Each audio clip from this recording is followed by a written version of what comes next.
So if you don't already know, Jett Foundation was founded in 2001 by Christine and Stephen McSherry. Her son, Jett, was diagnosed at the age of 5.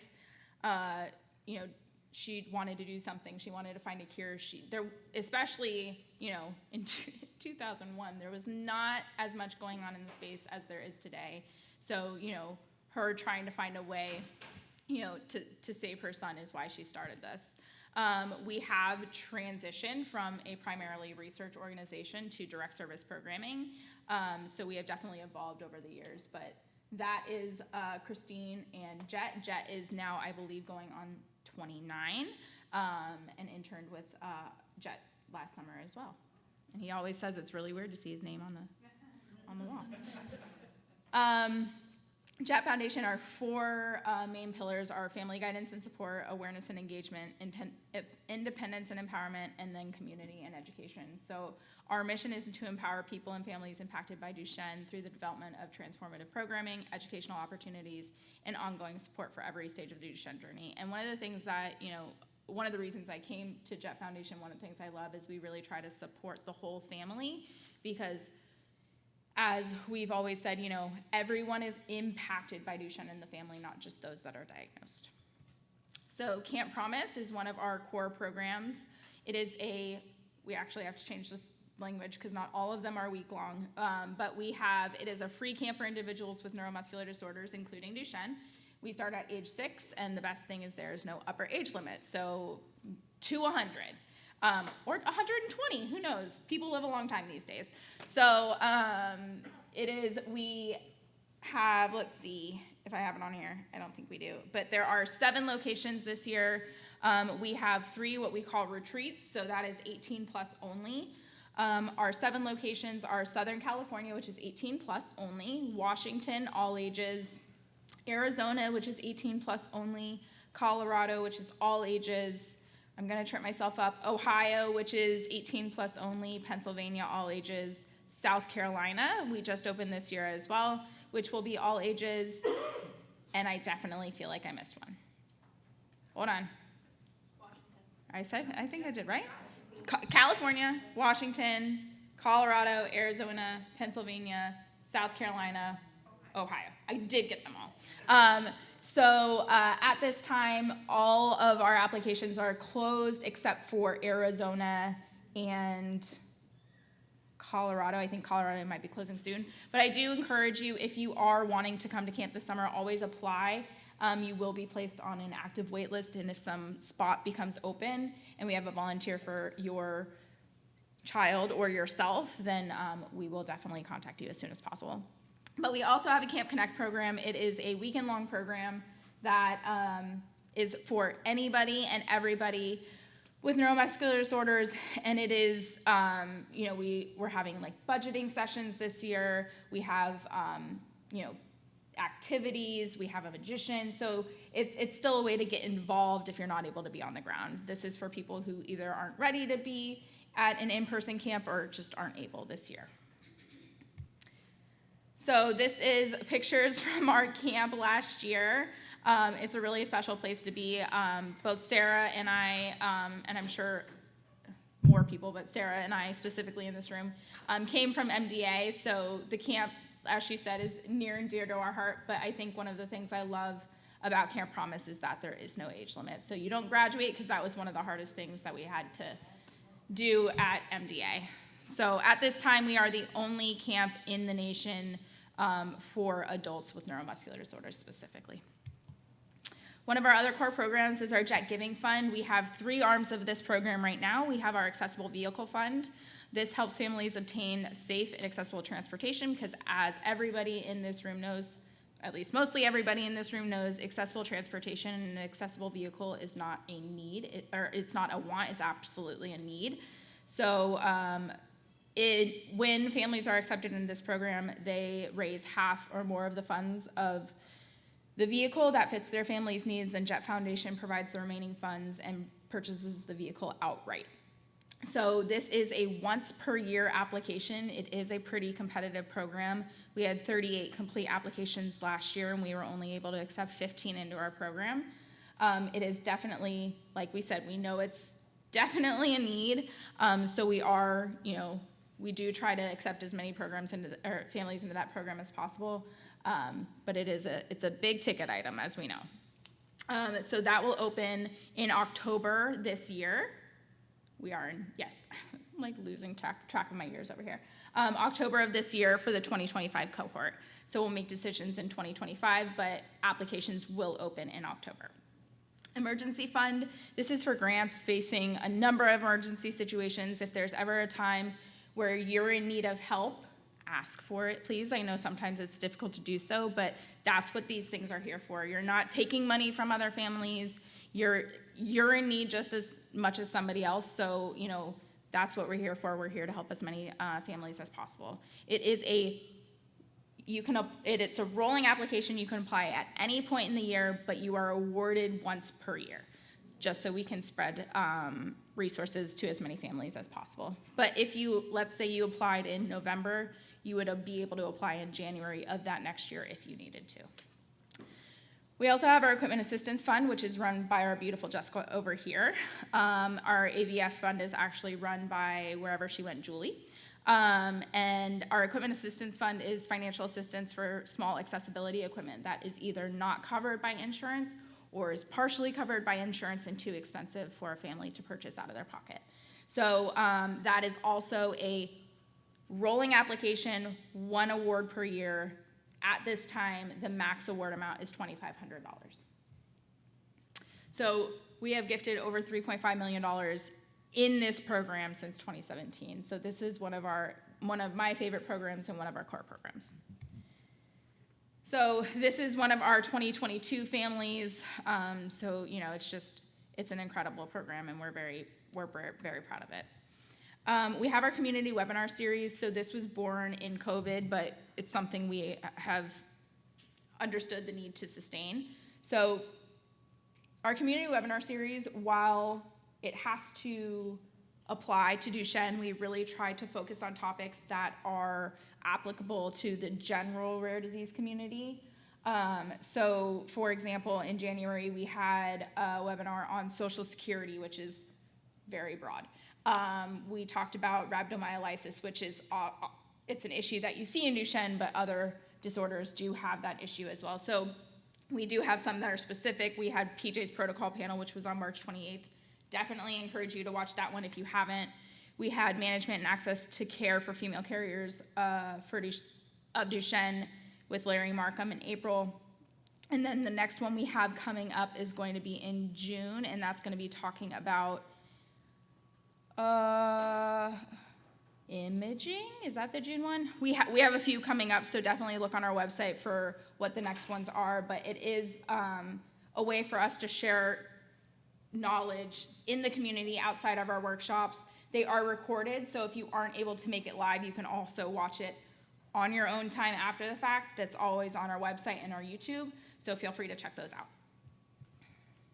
We have our Community Ambassador Program. As Jocelyn said, she is one of them. We have ambassadors throughout the country. This is really a program that aims not only to spread awareness, but also to connect families, especially in their areas, newly diagnosed families, newly ready to connect families, older families that just want to connect. We try to connect people either with the stage that they're at in their journey and also those in their area so that they know they're not alone. So this program is for connection, but also, this is where we get a lot of our information in terms of what webinars should we be, doing, what should we be doing with our programming. It's that feedback that drives us and really, forms our programming for the next year or even that year. There's some times where we've gotten feedback and then we've implemented it that year. Family support groups, we have 3 support groups at this time. We have our Porch Night program, which has been going on for quite a while, and I know, and I've seen some faces on those Porch Nights. So that next one is coming up on June 3rd. We do have an in-person Porch Night coming up in San Marcos. And then last year we have our carrier conversations. So this is for any person that's a carrier, whether they are symptomatic or asymptomatic, just to come and talk about their needs and their issues. You know, we've talked about a lot in the space. You have to care for yourself if you're going to care for others, so making sure that there's the space for those caregivers that are carriers as well, or even those, we've had some on there that don't even have children but need support, so making that space available for those individuals. And then also new, this one's a little bit tricky in terms of, I think there's some confusion around it, but we've created Caregiver Connection, so that is for caregivers, moms, dads, aunts, uncles, of females impacted by Duchenne. So, you know, whether it's caring for a child or teenager that has been diagnosed as a carrier or diagnosed with Duchenne, that's something that we have identified as a need. So that is a new support group that started this year. If you have any questions, please let me know. And then please like us. All of our information goes out on social media. So if you have any questions or if you want to know about any of our upcoming programs, our website, social media, that's the place to go. We do send family newsletters, so you should be getting those in your inbox. You can always opt out, but this is a really good way. We send weekly and monthly with what's coming up. So definitely keep a lookout for that. Do want to say thank you to our sponsors. Some of them are here today, but we absolutely could not do this without them. So we really appreciate their support in helping us bring education to local communities. And then our family workshops, which are why we're here today. So this is our second one of the spring, and then we will have 2 in the fall. They are not confirmed, so I will give you tentative information, but we're looking at Hershey, Pennsylvania in November, and possibly Maine in October. So those are our 2 hopeful areas. We've connected with them. We'll see what happens. But thank you guys for being here today. I really appreciate it. Again, if you have any questions, like I said, our team is here. We're here to answer any questions that you may have. If we don't know the answer, we will definitely point you in the direction of someone that might. One of the things that we pride ourselves on as a team is we're not just providing Jett Foundation resources, we're just providing resources. So, you know, if there are resources in another organization that will help that we may not be able to help with, we're happy to share that information with you as well. So with that, I am going to bring up Dr. Desai.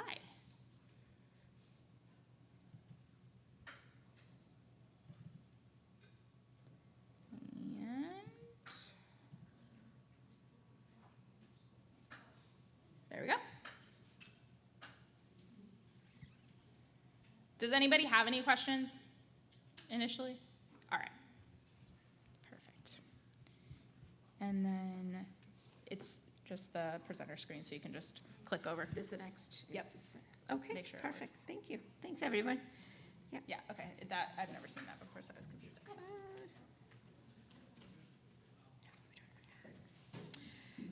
All right, so thanks, Jessica, and thanks, Jett Foundation, for inviting us.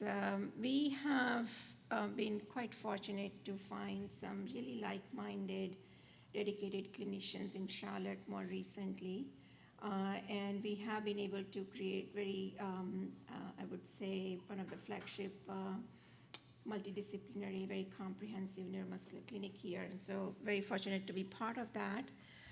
And in that effort, you know, other thing also very exciting is to be in the neuromuscular field at this stage, because there are newer therapies that are coming out that we really did not dream. We really did not. Okay, I'm telling you. Got it. There you go. All right. Can you hear me? Yeah. Okay, perfect. So we really did not dream just a few years ago. And so when Jessica and I talked about what I'm going to, focus today, was initially clinical trials in Duchenne, and then we said, well, let's switch the topic and talk a little bit more about more recently approved therapies in Duchenne, at least in last couple of years, because that I thought was more relevant. So these are my disclosures. So let's talk a little bit more about what is Duchenne. I know that you all know actually much more than even any clinicians would know about this disorder. You live and breathe it constantly. But today's topic, we'll talk a little bit more about what is Duchenne muscular dystrophy, and then we'll talk about the newer therapies in the last couple of years. mainly talking about the gene transfer therapy, a novel steroid that got approved, and then a completely new mechanism that also got approved recently, which is the HDAC inhibitor. So what is Duchenne muscular dystrophy? It is one of the most common childhood muscular dystrophy. In our clinic, our largest patient population is Duchenne compared to other muscular dystrophies. And roughly around 1 in 3,500 to 5,000 male births that we see this condition. And currently, there are around 10 to 12,000 boys living with Duchenne in U.S. And I shouldn't say boys, males, because we see now the age range really extending because of the significant supportive care that we are able to provide these patients, especially from the cardiorespiratory perspective. So just looking at the history, sometimes I like to see how this all came about. So around 19th century, the first description was given by 3 physicians, and then they recognized that there is an X-linked inheritance. Patients develop the disease through the transmission from mothers. That was documented in 1851.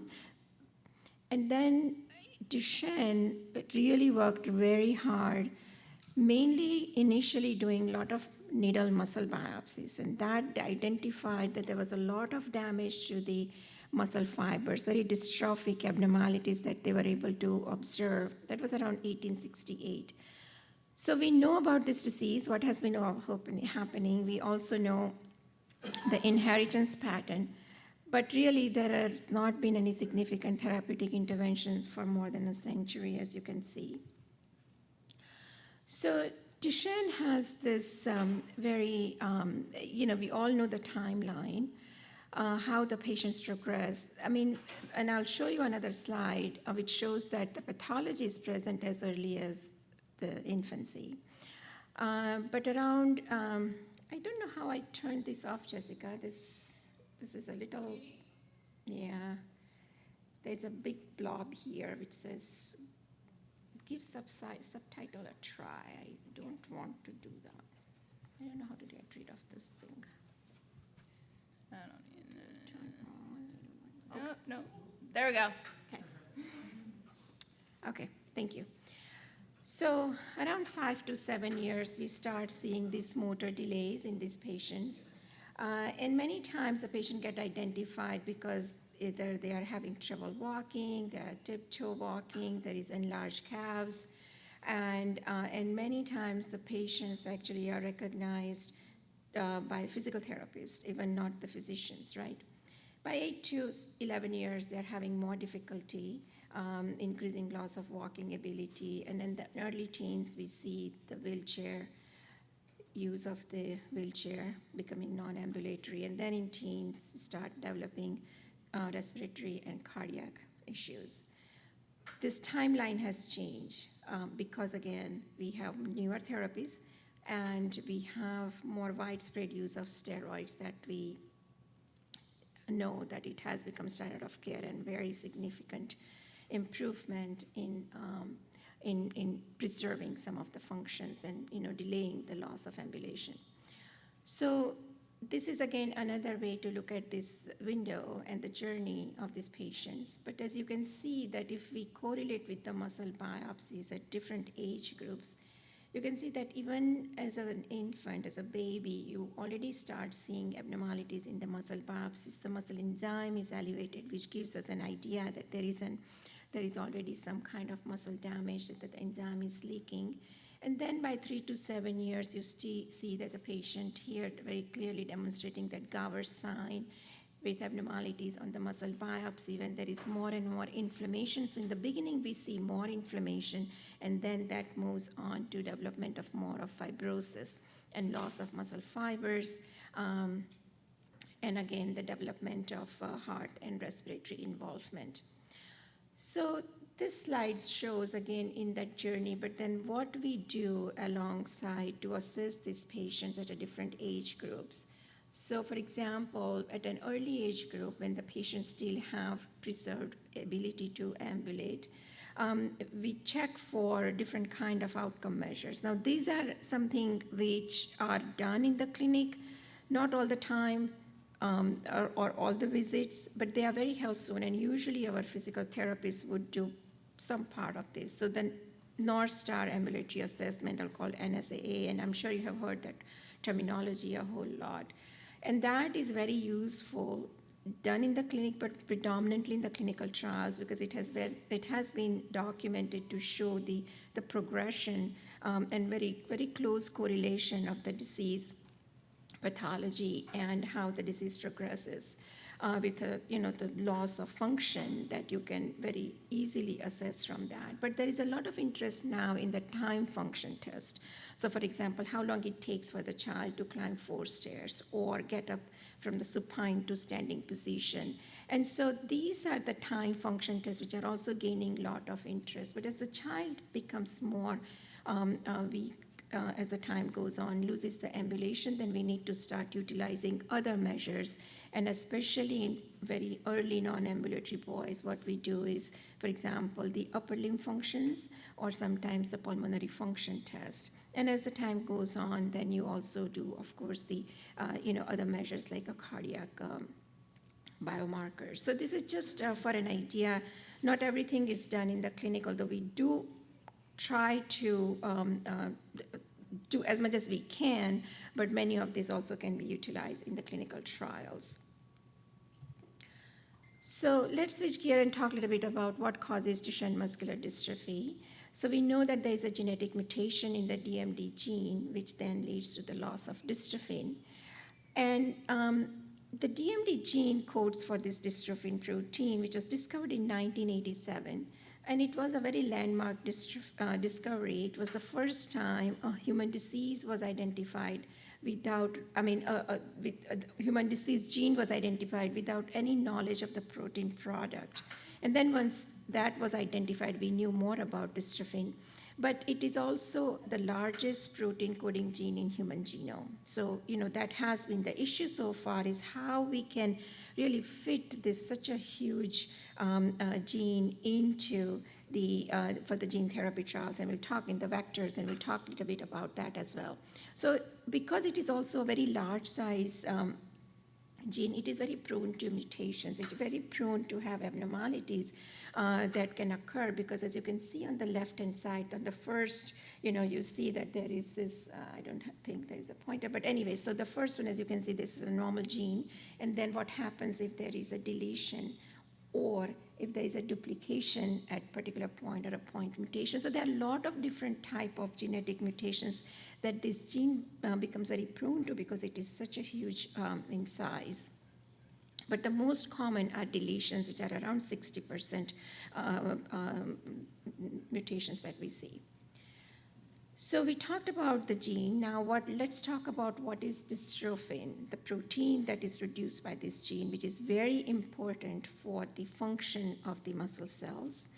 It is found in the muscle cells, and it works together with other proteins to strengthen the muscle fibers. Because proteins are, as we know, are large, complex molecules, and they serve as the building blocks. And they are very essential for multiple body functions, and each protein has a specific job. So to make the protein, the body needs instructions, and that's why we need the genes. And these instructions are found in the sections of those DNAs of the gene, and then any mutation that leads to the dysfunction of this protein. So the dystrophin makes the muscle fibers very strong, and they prevent the muscle fiber from injury when there is a lot of contraction that happens. Whenever we activate the muscle, there is a contraction, and that contraction leads to the damage to the muscle fibers if we are lacking dystrophin. As you can see here, that it anchors the cell membrane of the protein, and so there are other proteins involved, but because it anchors, it prevents the damage when there is a normal dystrophin amount. So it acts like a trampoline spring and protects the muscle fiber from the damage that is caused by this repeated injury that occurs just because of the muscle has to contract. So lack of dystrophin, we call it a dystrophinopathy. So what happens when there's a loss or deficiency of dystrophin? So we just talked that there's a loss of structural support. And then contraction-induced injury, there is elevation of the muscle enzymes, and that leads to ongoing inflammation and then difficulty to repair the muscle fibers, and that leads to the muscle replacement by by fat or fibrosis. And that leads to clinically in the progressive muscle weakness, delayed milestones, and cardiorespiratory involvement. And as you could see on the left-hand side, just this is the muscle biopsy on the top. As the time progresses, you can see that there is a loss of, the first one that shows that there is a normal muscle fibers, and as the time progresses, there is a more and more fibrosis. And the last panel you see is the dystrophin staining. So now we are able to stain this dystrophin in a way that it's very easy to see. Especially it is important in patients who, sometimes you're trying to identify whether this is a Duchenne or a Baker, because in Baker you would have some preservation of the dystrophin. In Duchenne, there was a complete loss of dystrophin, but also very helpful to look into, to study this in the clinical trials to see if there is any medication that improves the dystrophin expression in those muscles. So remember, we talked initially that the damage starts as early as the baby is born, right? And so we have a very narrow therapeutic window, because as the time goes on, as age 2.5 years, you see the muscle already starting some damage. But by 3 years, this was the same patient who had a biopsy, and as you can see, by 3 years, there's a lot of fibrosis, a lot of damage that has occurred. And so we really want to hone into how soon we can treat these patients safely to make sure that we prevent this ongoing damage to the muscle fibers. So really, how much dystrophin is needed, right? Do you need 100% dystrophin? Probably not. So even in healthy people, the amount of dystrophin differs 3 to 5-fold. And the studies have shown that as little as 20% is necessary for the meaningful muscle work, and 30% may be sufficient to prevent the muscular dystrophy. So is there the whole idea of dystrophin restoration, how we increase dystrophin in patients' cells, is we're not going to be able to make it 100%, but can we do something so that we can increase the amount of dystrophin at a level that is meaningful for the function of the muscles? So in that context, how do we restore dystrophin? How do we bring dystrophin back? And so we'll talk about the gene therapies, because the aim of the gene therapy is to see if we can bring some dystrophin back, if we can restore this dystrophin. And then currently there are 3 ways that we do gene therapies, irrespective of Duchenne muscular dystrophy. One is a gene transfer. So you introduce a new or a modified gene, put it in the patient's cells, and see if that gene will take over to create that protein which is lacking. So that is as simple as what we expect in gene transfer therapies. Then there are gene editing therapy, where we repair a disease-causing gene. Now, you must have heard CRISPR, right? That's the name that people are aware of that. And CRISPR is a technology that really does this gene editing. There is a CRISPR-based gene therapy just got approved a few months ago for sickle cell anemia. So, and there are CRISPR studies going on in Duchenne as well, not yet at the limelight, but that is another way that we can edit the gene. And the third thing is the gene silencing therapy. We inactivate disease-causing gene, and that's where we have our exon skipping therapies, like the antisense oligonucleotide therapies. So let's talk a little bit about the gene transfer. So what we had before is that it's still the idea is that it is a one and done approach, which is true at this stage, meaning that you do the therapy once and you cure it. It's not entirely true, because as we discussed, we are not completely 100% replacing the dystrophin. But this dream has come to a reality now, right? At least in some cases, and to some extent, again, depends on some of the genetic mutation-specific therapy to make sure that some patients who have different kind of mutations may not be candidate for this therapy, but it still has a much wider application. So far, this is the most promising approach. and by putting a new gene inside the muscle cells. And so the goal is that this new gene will give the instructions to the cells to produce this dystrophic protein. And so the advantage is that this gene, it does not really integrate into, so we always think, oh, how is it going to change the patient's entire genome? So it doesn't really integrate into our genome and remains separate. And so it is very tissue specific. What it means is that it's not going to affect your blood cells, or it's not going to affect your brain cells. It's only going to work on the muscle cells. So that safety is also very important. So we look at the history timeline, right? So it has been more than 30 years, we know, that the dystrophin gene was cloned. It's been more than 25 years since we know that the dystrophin expression can eliminate the muscular dystrophy, but it's only less than a year since we have this therapy. So it's happening. We are in a different stage at this stage, but still we have to understand that the process, and I won't go through this whole timeline, but I thought this history is very interesting to see that we have some idea since the 1860s, and now we are in 2024, where we do have much more promising options. So what is the case of gene therapy in Duchenne, of gene transfer therapy? So the pros are that it is a disease caused by a single gene. There are some polygenetic diseases that it is very hard to figure out which gene to correct, but Duchenne is not. And the muscle cells are non-dividing, they are long-lived. So if we can do something about those muscles, it's going to be very helpful. And so one-time treatment could have a very long-term, not 100% lifelong, but very long-term effect. That is the idea. The cones are, we talked about how big this gene is. It is 2.4 megabyte, which is such a huge gene that it's very difficult to fit in. So that was always an issue with this gene.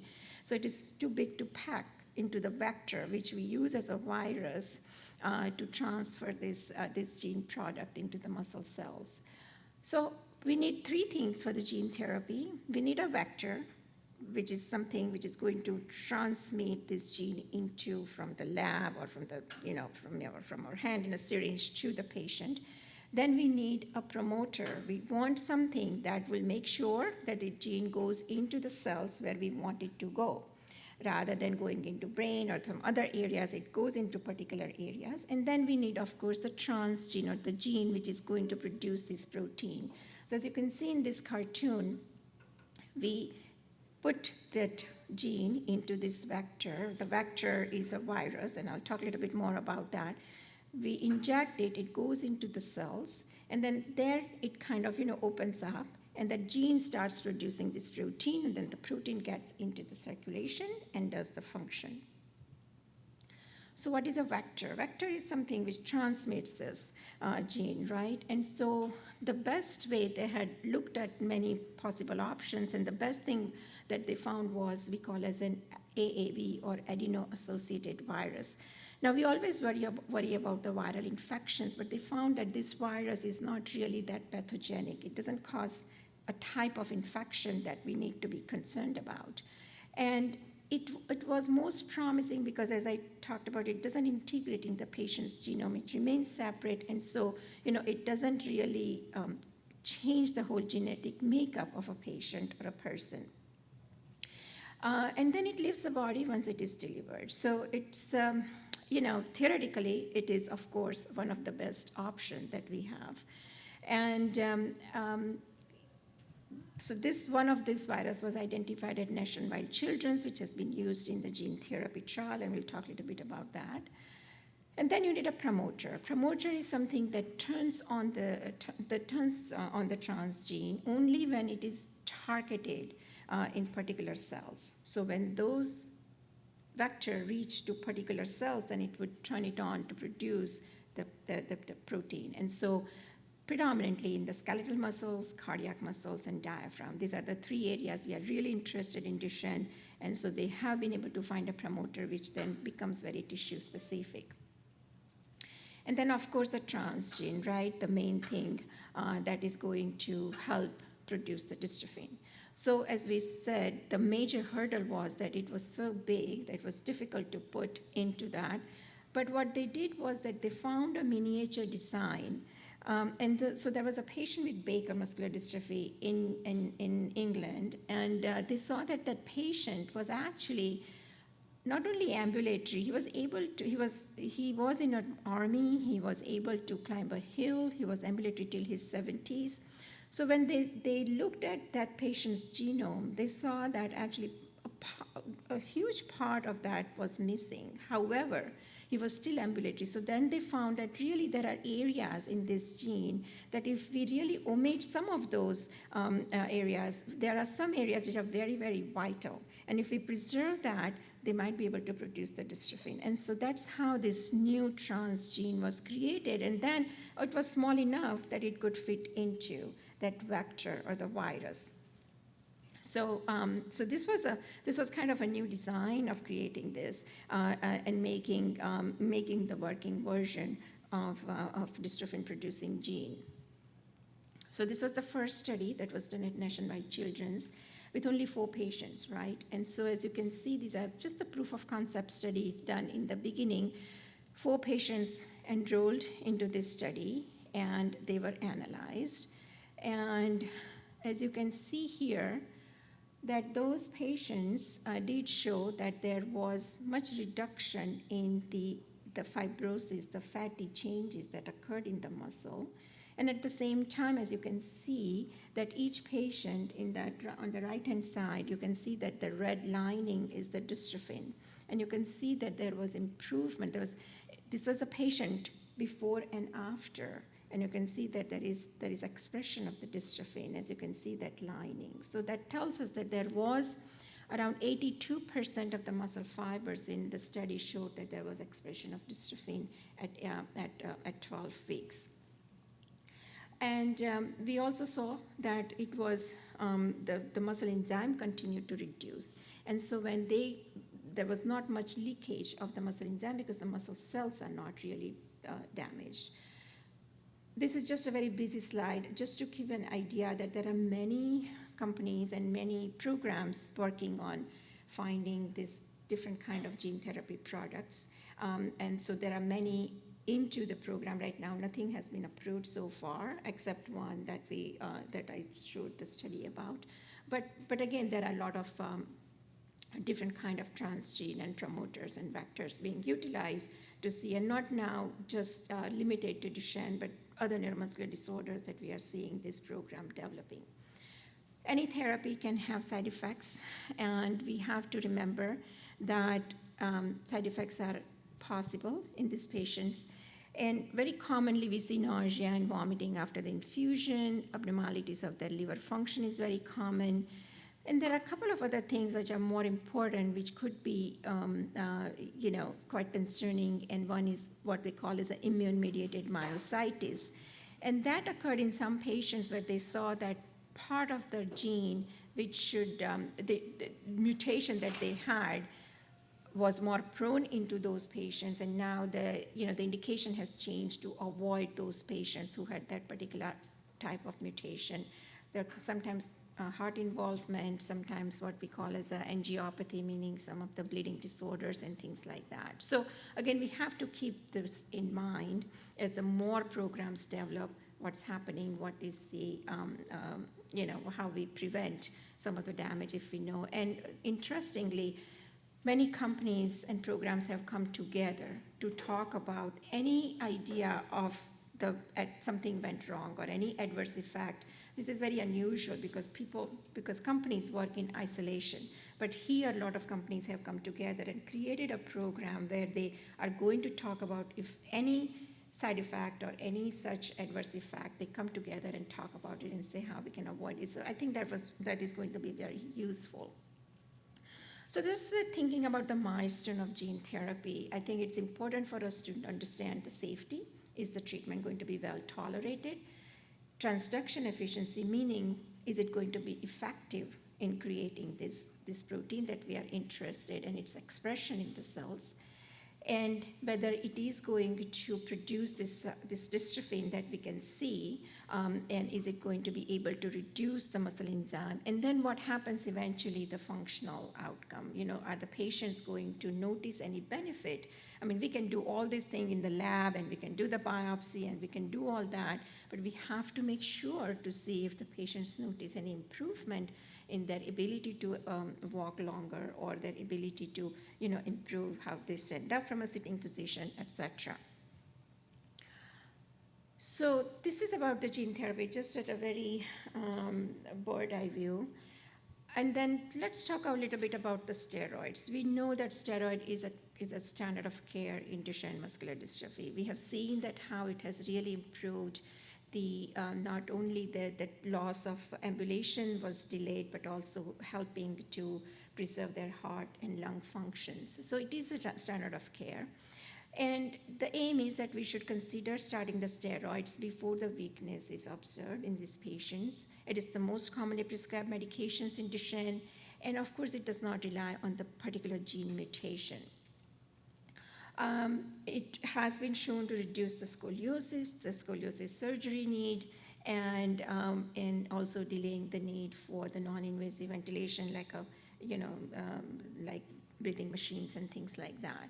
But we know that the long-term steroids have a lot of complications and side effects, right? 65% of the patient a study showed had shown a weight gain. We know the growth delay, short stature, some behavioral changes, the agitation, and anyone who has taken steroid, even a short term, would know that it does cause insomnia and lot of anxiety and all that. Cataracts and glaucoma, blood pressure, changes with high blood pressure, development of diabetes. The bone impact is significant. Patients develop bone fracture, lumbar compression fracture. So all those things, we know that steroid has done wonders, but we also know that the long-term steroid has its own set of complications. So most recently, there was another steroid which came along called vamorolone, and that medication has a slightly different structure than the traditional steroid. It is anti-inflammatory as much as other steroids, but it is antagonist to what we call as mineralocorticoid, and again, it has kind of a lesser impact on the bone, negative side effects on the bone. The studies have done, which have compared the drug with the placebo, not with other steroids. So that's my understanding. And so I think that we don't have very clear data if there is, what happens in the comparison of other steroids. However, the study has shown, and I'll talk a little bit about it, about the improvement in some of these functions. But the study was short, and the age range was 4 to less than 7-year-old. So on the left-hand side, as you can see, these are different kind of function testing. So TTS stand is the time to stand from a supine position. The 6-minute walk, how long it takes for the patient to walk for 6 minutes. And on the right-hand side, as you can see here, that there is a clear difference in patients who were on placebo versus on the treatment. And they looked at 2 different doses, and it showed that there was improvement in many of these functions. There's also something called time it takes for the patient to run or walk 10 meters. And again, all are different scenarios where there was improvement enough that the drug did get approved more recently. And some of the most important, I think, the potential positive about this medication is the effect on the height. Because we know that the short stature is common in patients who have been exposed to steroids at a younger age. And so those patients, they were able to see that the height was not as compromised. And then there is one other drug in the play now, most recently. The FDA has approved this medication called givinostat. And this is a medicine which is, I'll talk a little bit about the function, how it works. It is what we call as a histone deacetylase inhibitor. Basically, it changes the genetic makeup in a way that it aims to restore the muscle repair mechanisms. And so increases the muscle tissue and reduces the muscle fibrosis and the necrosis and fatty replacement. So So how does it work? Our DNAs typically are coiled around a protein complex called histone. And muscle regeneration is controlled by how tightly this DNA is packed in chromosome, right? So if it is packed too tightly, then it does not produce, it is not processed to produce the protein. So it should be in a relaxed state, as you can see in that cartoon. So the enzyme called histone deacetylase, it pushes this relaxed chromatin to a closer state. And so what happens is that if that enzyme pushes them in a closer state, then of course it doesn't produce the protein for muscle regeneration. So this medicine inhibits this enzyme, and so it leaves them in a more relaxed state. And because of that, there is increase in the muscle regeneration and increase in the muscle fibrosis. So on the left-hand side, as we see typically in Duchenne with the chronic inflammation, there's increase in the muscle fiber necrosis, there's increase in the fatty replacement, and reduction in the muscle regeneration. But then if you give this medication, there is a potential that there is a reduction in this negative effect on the muscles, but there is improvement in the muscle regeneration. And so you can see the difference in the muscle biopsy. On the left-hand side, there's a lot of fibrosis versus on the right-hand side, it looks much, much better. So the study was a 72-week study, so pretty long study that they looked at. And their primary outcome was to see the 4-stair climb between the baseline. So how long it took those patients and what was the mean change in patients who were exposed to this drug versus the patients who were on placebo. Now we should know that these patients in both groups but continue to take steroids. So this is the effect on top of the steroids, as we can see. And then they had a lot of other time function tests and things like that we talked about. But it appeared to be clinically meaningful enough that the FDA did approve this drug few months ago. The common side effects are diarrhea, vomiting, headache, abdominal pain, but there are two important ones. One is the low platelet count and elevated triglycerides. So we need to make sure that we check these labs before we start the patient on the treatment. It is a weight-based dosing, twice a day, it's a solution. And also sometimes there is a prolonged QTC, so we always have to make sure that we talk to a cardiologist to make sure whether are they on any other medications which can prolong the QTC, which is a type abnormalities on the EKG. So just make sure that the patients are safe to take this medication. It is approved for the patients 6 and beyond. It's still not available in US. I think that they're saying probably sometimes in the third quarter, so we'll see. But at this stage, it does not have any limitation of particular gene mutation. It doesn't have any, apart from this lab abnormalities that we need to be careful, no other specific contraindication. Again, we have to make sure that they don't have these, the platelets are not lower than, let's say, 150 and things like that. So again, we have to be careful, but again, it is for anyone with Duchenne 6 and older at this stage. So I just want to conclude with a couple of other thoughts. And so I thought this was a very striking study. So CDC does this something called MD-StarNet, which assesses the prevalence of muscular dystrophy and how we identify these patients. And so there was a study done from 1982 to 2000, 15-year study, where they looked at how we identify patients with Duchenne. And what they saw was that the first sign of the Duchenne was around 2.5 years. But their first visit to the healthcare provider, whether it's a pediatrician, a neurologist, or even a neuromuscular, was as delayed as 3.5 years. And actually, neuromuscular actually was later than that, around 4.5, 4.7 years. So although the patients were observed to have abnormalities and symptoms at age 2.5, they had not seen a neuromuscular specialist for 2 years later than that. And even the CK was not measured, the muscle enzyme that we do very commonly, which is, again, by that age.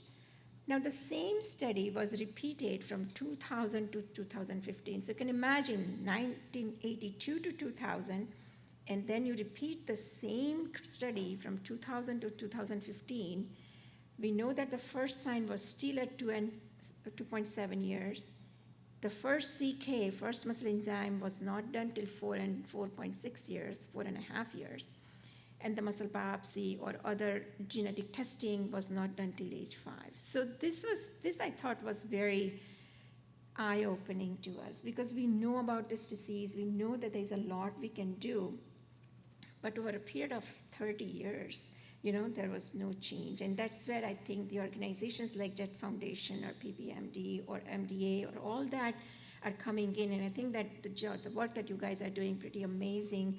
And I would love to see what happens in the next study after that. And it is ongoing, so hopefully there will be better data. But it is something for us all, even in the community, parents, and this type of organizations have to really be mindful of how we identify these patients early on.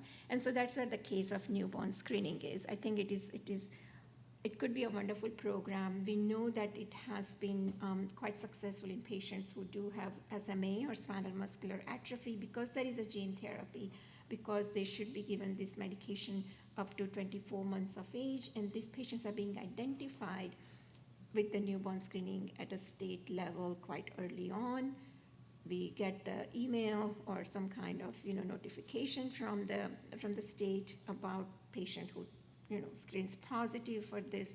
We really need to do that work in Duchenne, and I know that all your foundation representatives are doing that, as is the other physicians and leaders in this field, because it definitely could not only mitigate the racial disparities, that was another factor that I did not bring in, but we have seen that in patients who are non-white, there was really even more delay in the diagnosis and identifying these patients later on. So again, there are ethical and legal and social issues of the newborn screening, and there have been some pilot projects that are currently going on, especially in North Carolina, New York, and I think in Boston, it was limited to some institutions. But we'll see what comes out of this. But I hope that this is something that we work from the advocacy perspective that you all are doing, and hopefully we can identify these patients early enough.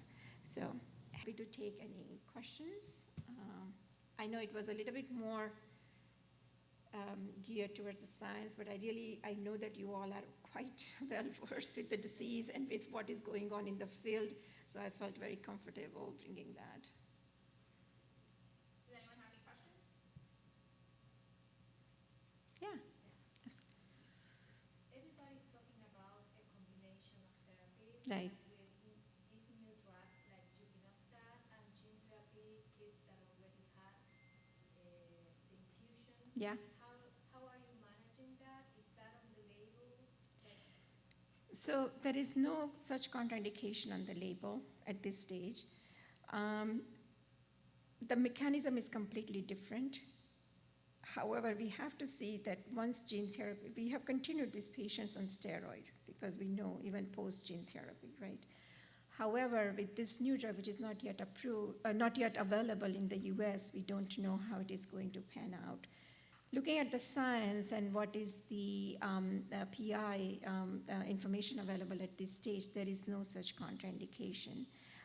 We just have to see. Again, we know that with the gene therapy, it was kind of a one and done approach. It's a dream come true, but we have seen that this is a microdystrophin. This is not a full-fledged, right? And so there is the potential that the patient will continue to have some deficiency and may not improve 100%. So there is a possibility that adding another mechanism can improve the function even further, but we don't have that clarity yet.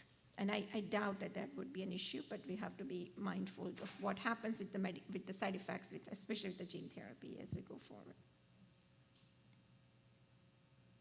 And I think too, just to add to that piece is,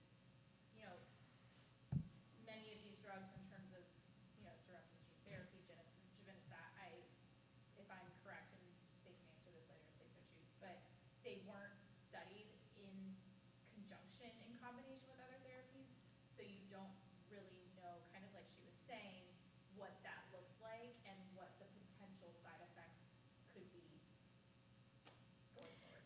Absolutely. And going forward, let's say this gets approved and there are other gene therapy trials, but the patient might be on this therapy, and then, then it would be interesting to know what happens. Yeah. And there are some clinical trials that you're not able to go into if you've taken a gene therapy. So it'll be interesting to see what the future looks like for sure. Yeah. I think Edgewise is the only one conducting a clinical trial with kids that already had gene therapy in combination with the new drug. I don't know. Yes, they gave a thumbs up to that one. Yeah. Any other questions? That's a good question. Yeah. And kind of linked onto that, and as my son Yeah. says, 19. Yeah. So I feel like because I wish our pediatrician, the neurologist had kept us in the pediatric clinic, but she said, no, you should go to the adult, which has caused a lot of issues. Mm-hmm. Because we're dealing with adult neurologists who don't, see enough people with Duchenne to Right. understand, what's happening. So I feel like I'm kind of out in a bubble on my own, and I've read all the literature and can do science and all that, and read it, but I'm not the expert.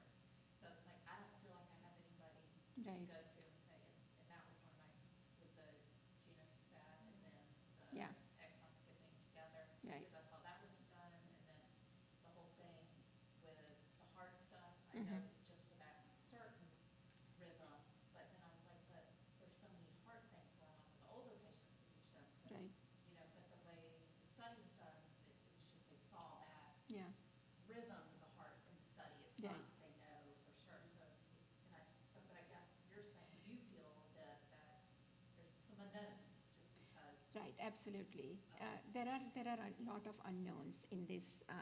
As I said, one study was just 24 weeks. This study is longer. So each study has some of those limitations of different nature.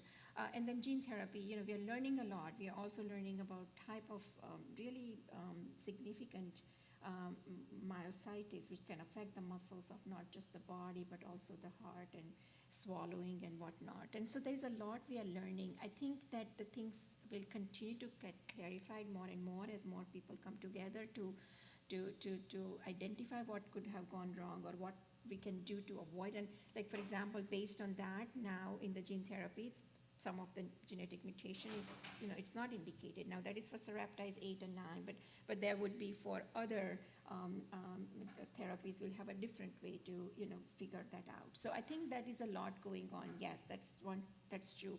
The second question that you had about the transition care, and that definitely is quite important. I know that that is a struggle at many places because pediatric, as I always tell Maria, is that the pediatric specialists of any kind, they're wonderful people. They're just really so dedicated people. And I have yet to find that on adult side, although I'm an adult trained, but I'm I'm very fortunate to work with these people, I must say. So the transition of care is definitely, so now of course there are dedicated MDA clinics for adults. And at least at our place, I'm the same person, so they can transition with me from one place to the other. But what we have been able to achieve and provide in the pediatric space, we are still struggling, and we don't have that yet in the adult space. Many adult neuromuscular specialists also have not gone through this whole training of how the patient progress. Most of the trials, as you know, are in younger patient populations, so they are not aware of the literature as much as the pediatric patients. This type of model where the same neuromuscular is there who transitions patient is happening in some parts of the country, and we are learning more about it, that is becoming very successful, and I'm hoping that would continue. There are some places, I think in Cincinnati, they bring the adult people in the pediatric clinic for some time, for a couple of years, and then they, the adult physicians, into the clinic with the pediatric physicians. But that is definitely a concern and an issue, and I think that the conferences have a lot of information about this, how to take care of these patients in different ways, and I think that will change some of the outlook of adult neuromuscular physicians and would get into the weeds more. I must say that in my adult MDA clinic, I have a colleague who came to me because he had a patient with Duchenne who was 28 or so in the clinic that day. And of course, they had a question for Givinostat, and he came and asked me. So, so he that was the day he came to know about, because the parents brought that to him. But again, at the same time, I think that gradually this will become more clearer. I'm very hopeful for that.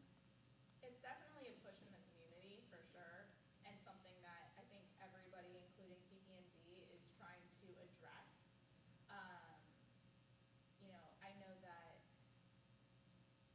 like she said, it's an issue throughout the country, unfortunately, and maybe Dr. Heath can speak to this a little bit more, but like as a pediatric cardiologist, you learn more about the pediatric diseases as opposed to an adult cardiologist who may not be as comfortable treating that, because prior to treatment, it was seen as a specifically pediatric disease, right? So adult doctors didn't need to know all of that information.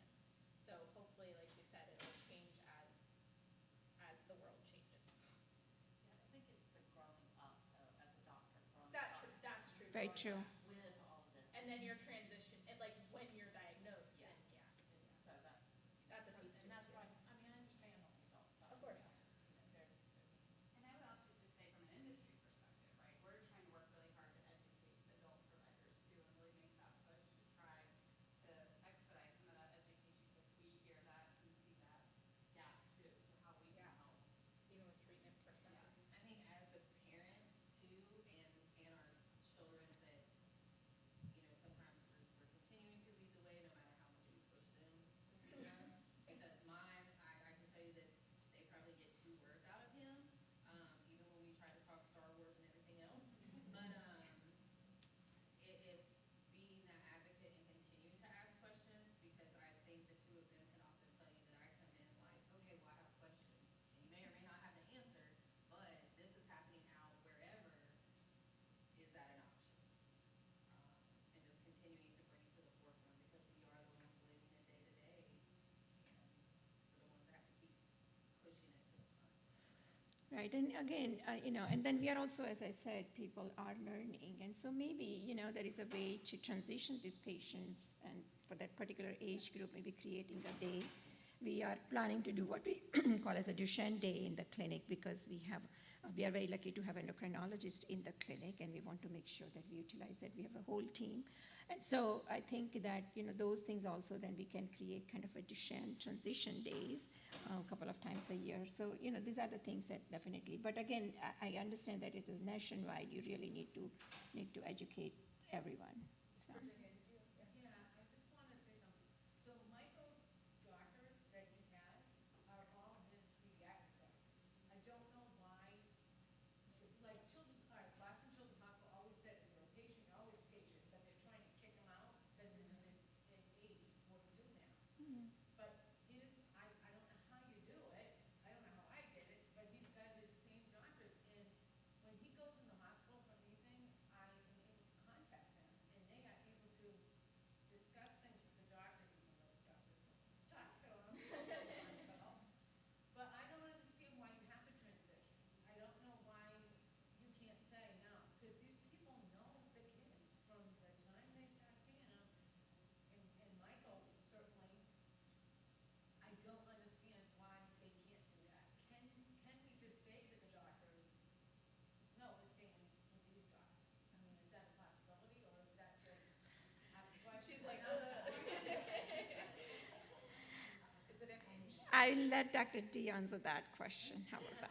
It's always like, as a pediatric cardiologist, transition is always difficult, not just in the muscular dystrophy world, but also with our congenital heart patients. Thankfully, the past couple of years, for the congenital heart, there are more adult cardiologists who are interested in taking care of these patients with congenital heart disease. And so, and it's a struggle. It was a process. And so I'm hoping that with, the big push for muscular dystrophy and with all the advances, because I think they're parallel. Like many years ago with congenital heart disease, we didn't know what to do. A lot of kids just died,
there's a big advocacy for transition of care in the adult congenital world from pediatrics, and so I'm hoping that with so much support with muscular dystrophy and in particular Duchenne, that that's going to be the next focus too.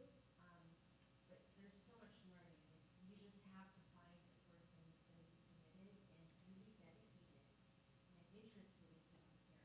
But I think it's also a disservice to our patients as pediatricians to keep on caring for those who are adults already, because there are just some needs as an adult that pediatricians are not going to be taking care of.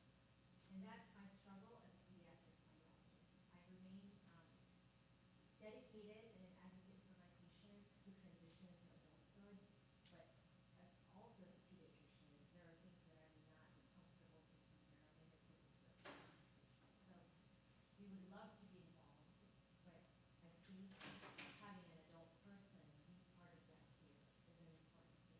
Like in partnership together as Correct. a It's always partnership, and that's what Dr. Desai and I are trying to work out here in Charlotte, and it's a process. So we're working on it. Yes, we're recruiting people. Dr. Desai knows that. Yes, we are. Any other questions? That's a nice perspective to hear, because I think we become selfish. We do as parents, because we're like, no ma'am, right here, where you going? So to hear it, to hear that. That's a good perspective. And of course, there are other patients who have non-Duchenne patients, and we have to make room for them in the clinic, because these clinics are multidisciplinary. They are offered a couple of times a month, or we are trying to increase. So, yeah. All right, very good. Thank you so much. Did you have a Oh, question? sorry. Yes. Yeah, I was just took Connor for a Yeah. bathroom break, Yeah. and he was asking me about was a picture of progression Yes. of the disease, Yeah. and there was Oh, wheelchair, can you see it? and then I think there was a respirator picture. It was quite early on. Oh, you did find it.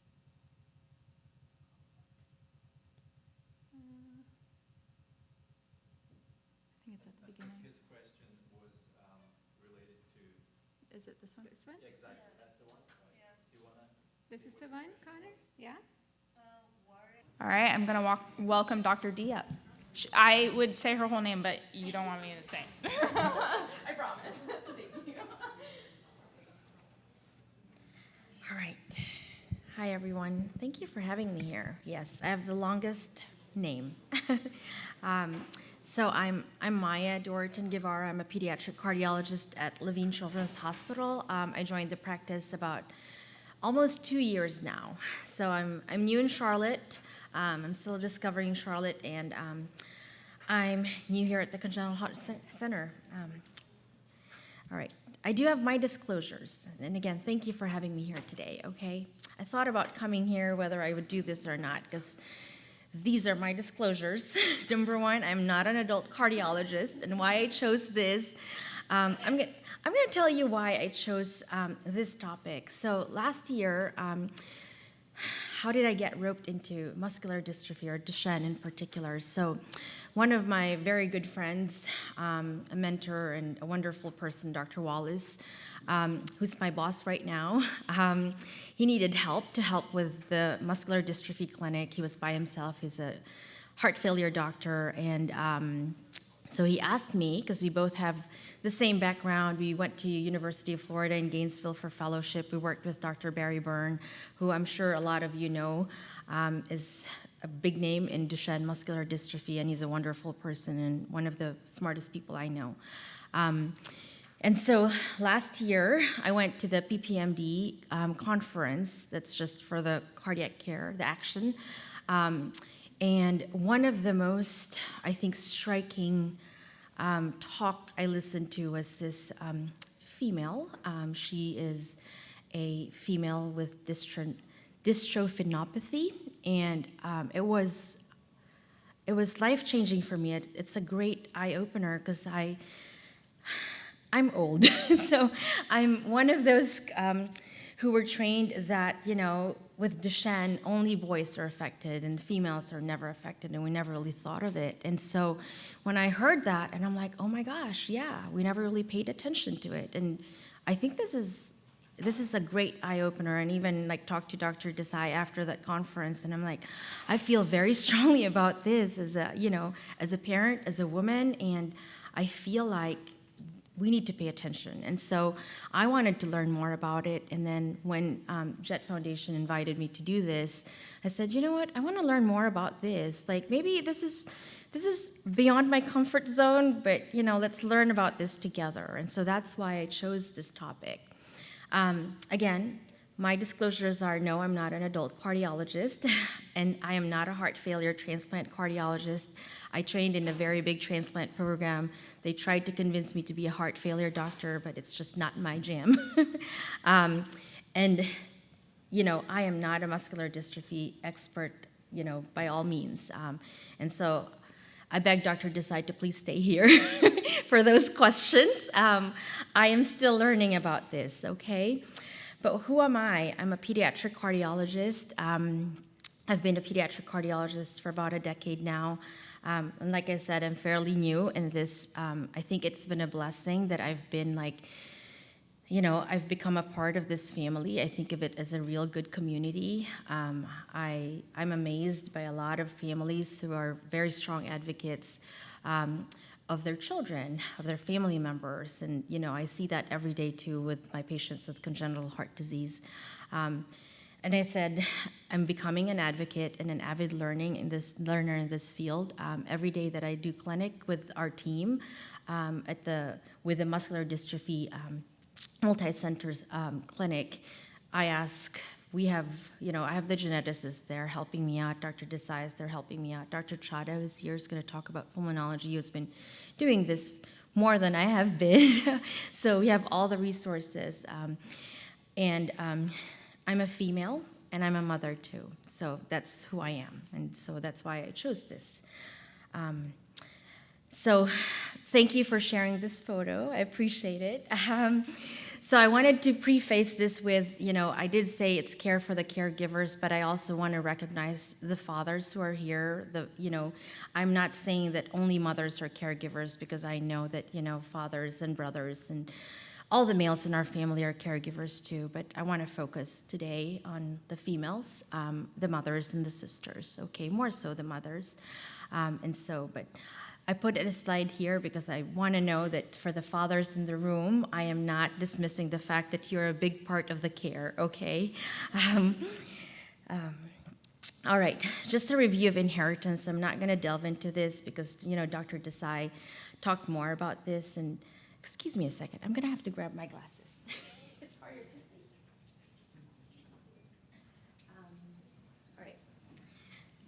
As far as, again, it's an X-linked recessive inheritance, 70% of which is inherited and 30% de novo mutation. Even with congenital heart disease, I always preface with, with my moms, and I say, hey, you know what? There's nothing that you could have done differently. There's nothing that you did not do. It just happens. So there's the 30%. And again, just because it's inherited, it doesn't mean that it's your fault. I always want to reiterate that, because as a mother, I always feel that everything is my fault with my children, but I want to reiterate that, and remind each other that no, this happens. You know what I mean? So, but again, 30% is de novo. Just for definitions, carrier. When we say carrier, and I've learned so much about this, and what's the proper way of doing, of what are the proper terms. And please, I'm a learner here. If I use words that I should not be using, you just say, hey, Dr. Dorton, I don't think that's what you should be using nowadays, But a carrier, it's just, if you have that gene. I think that's fairly simple. I think the biggest thing is, I think this is the proper way or proper word to use nowadays, is the female with dystrophinopathy, because it's, they're affected. And I know that we've gone away with using manifesting carrier, and really if you have symptoms, you would prefer to have like a female with dystrophinopathy as the more appropriate word to use.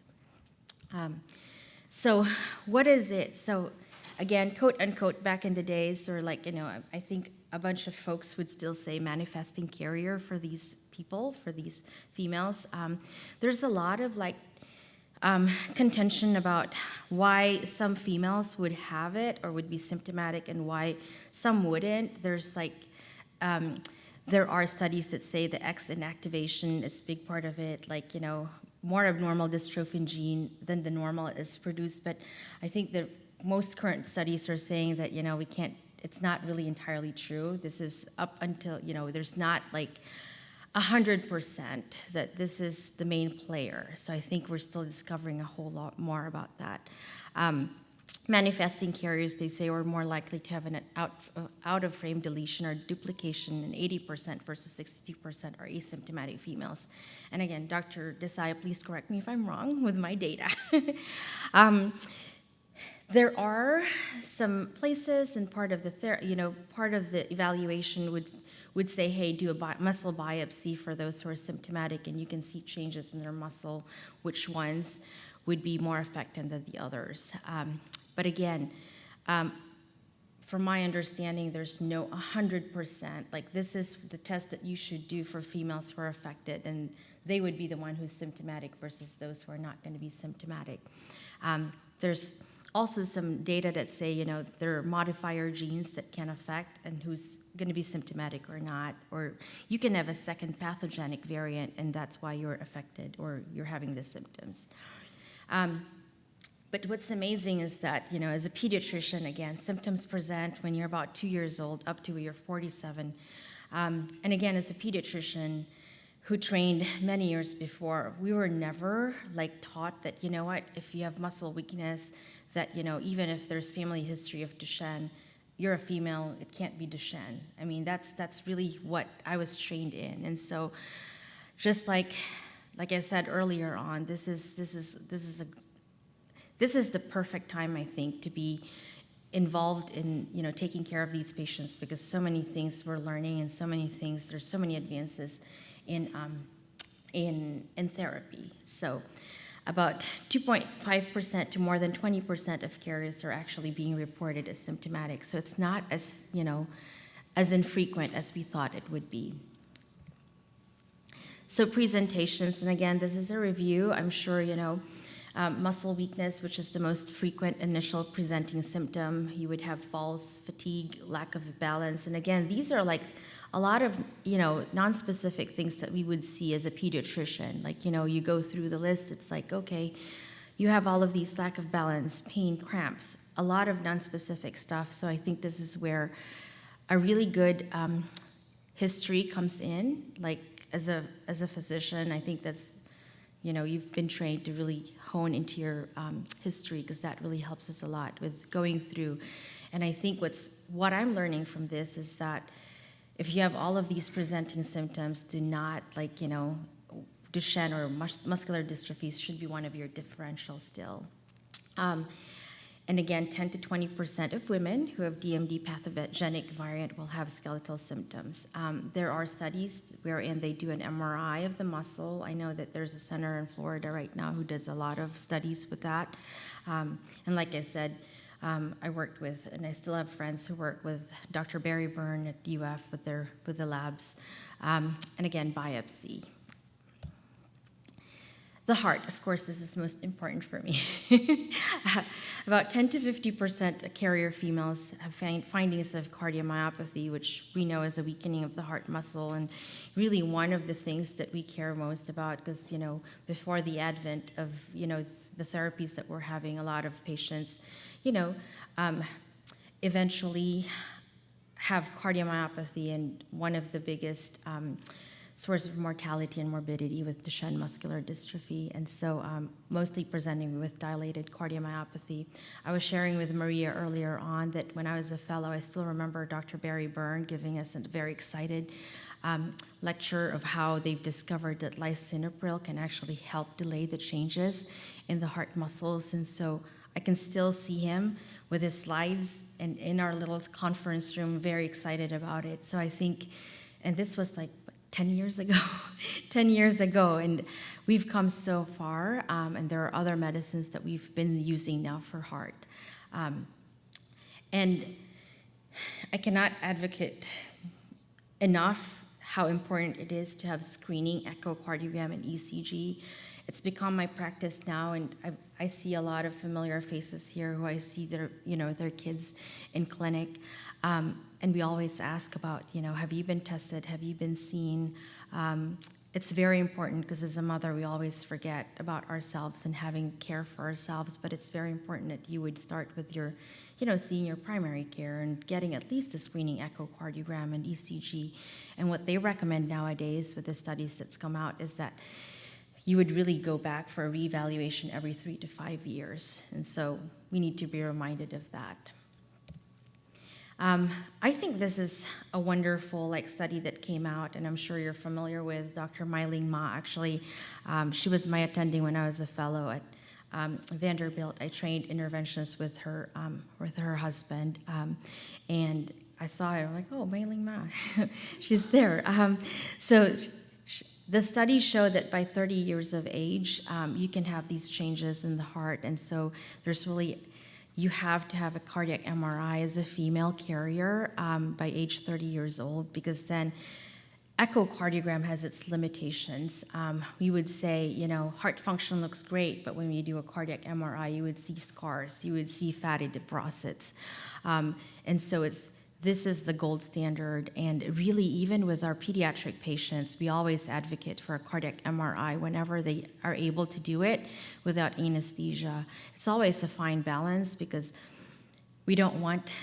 obviously we don't want general anesthesia for our patients, but once they can tolerate the test, which takes about an hour to an hour and a half of laying flat, I really advocate for that because we've had patients where in an echocardiogram it looks perfect, but when you do your cardiac MRI, you would see the scars. So same with in the female carriers. That's what the study was recommending, really at 30 years of age, we should have had a cardiac MRI done.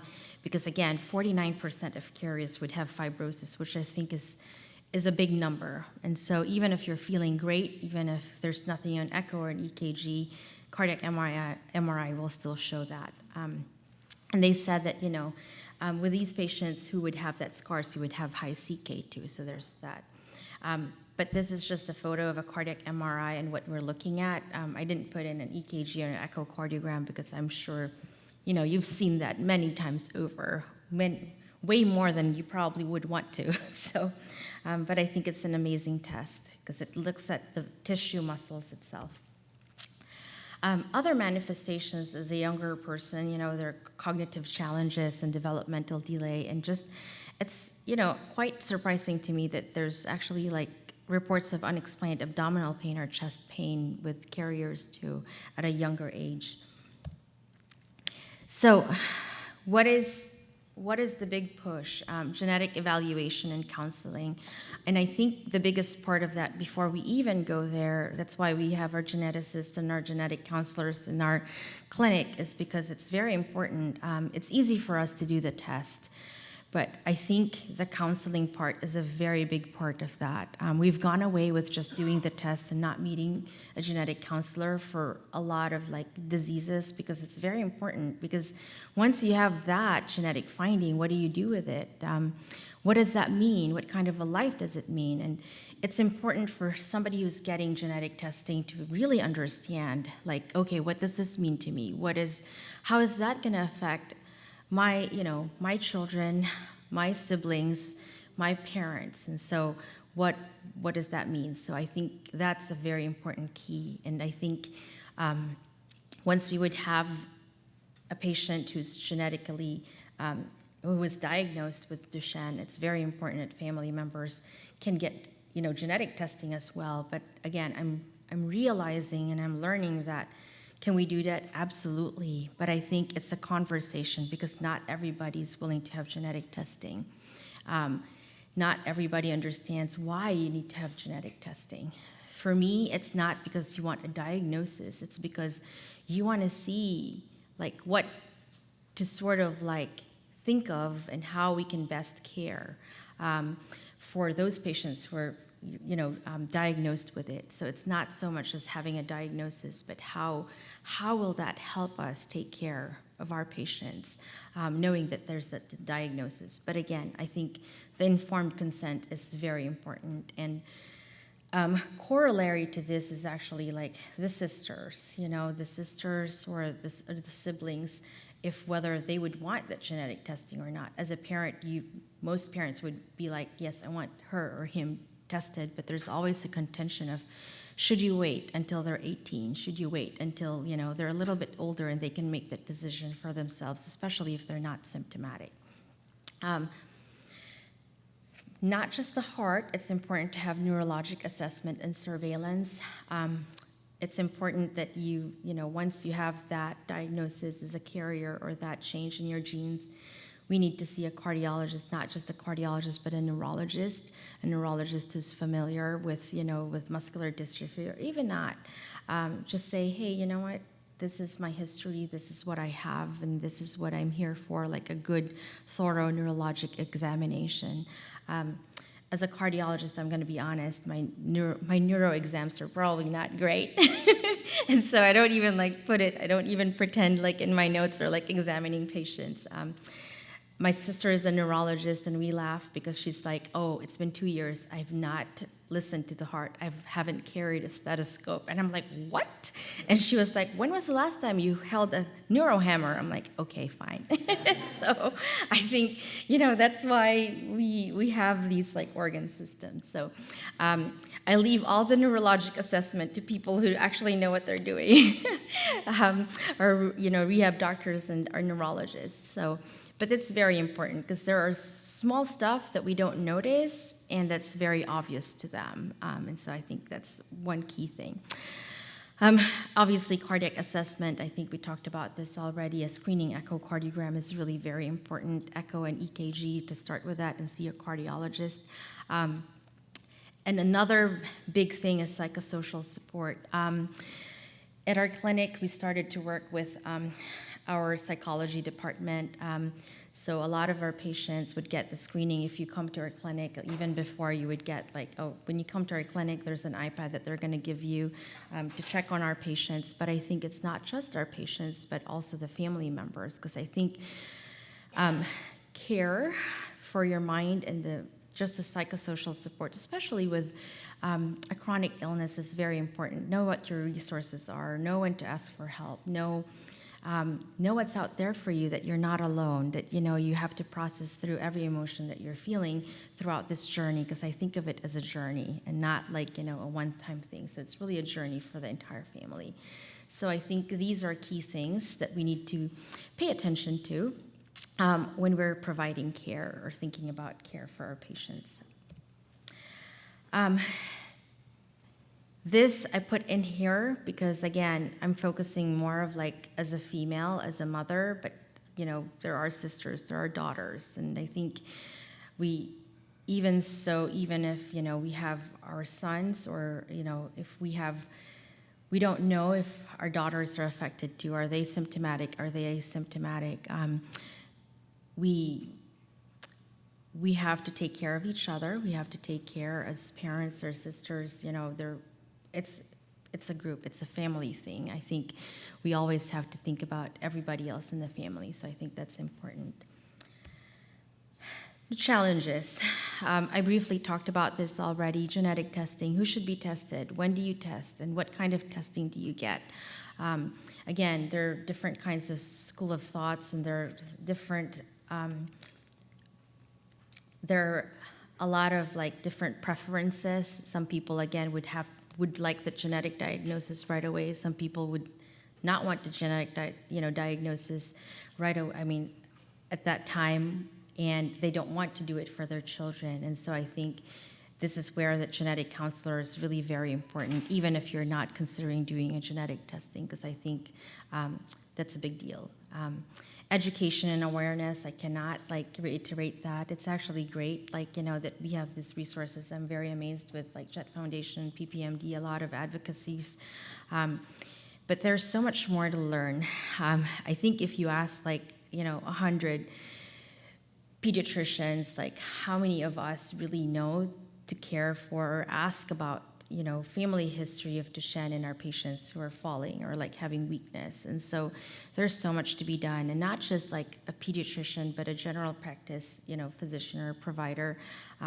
we just need to learn more about this. And again, even me, who's been in the field of cardiology, like having an eye-opening thing just a year ago is, I think, kind of like really sad. You know what I mean? It's like, oh, okay, I didn't realize that it can be like really life-threatening for these female carriers too. So there's so much work to be done. And if you look through, there's a lot of like people who are starting to, I think we had that conversation earlier on about transition to the adult world. And I'm sure Dr. Chada wasn't here earlier on, but I know that he has that challenge too of transitioning your pediatric patients to the adult world and why we're doing that. So I think there's really a big need for having partnerships with our adult counterparts. We talked about psychosocial support already, and lack of data, registries. With this new focus into the carriers, I think we need more data because we don't know. We have preliminary data, but again, we don't have the huge data, and it's a process at this time, and so it's very important, the registry, the Duchenne registry, that we be a part of that, because we're not gonna learn stuff if we don't have that information down the road. We don't know, there's a lot of things that we don't know, which is the same as, what we don't know before. And I think one of the slides that was most striking to me was that slide that Dr. Desai put up, one of the last slides, wherein, it's been many years, from 1982 to 2015, and I don't think it says a lot of lack of progress. Like, why is that? You know what I mean? So I think there's still so much work to do. And so I think with that data, even just with Duchenne, and so much more for carriers that not a whole lot of people are thinking of. So it's very important. Standard of care, there's no standard of care right now. There are suggestions of that, like we talked about, like screening neurologically and cardiac, but again, it's not like, okay, nowadays if you have Duchenne at 10 years of age, you start, lisinopril or ACE inhibitor, or you can start steroids or all that stuff. But again, nowadays we say, okay, if you're asymptomatic or you're a symptomatic carrier, we treat you the same as somebody who's actually have the disease.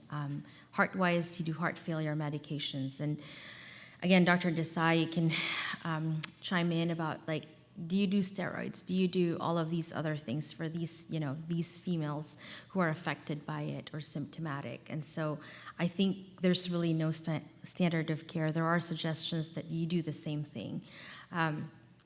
Lack of access. I think we delved into this earlier on already, and it's a reality. Like, how many of our patients really have access to an adult neurologist or an adult cardiologist who would be like, interested in this? Like I said earlier on, Dr. Desai and I have been working and trying to get one of our cardiologists to help us with our transition of our patients into adult.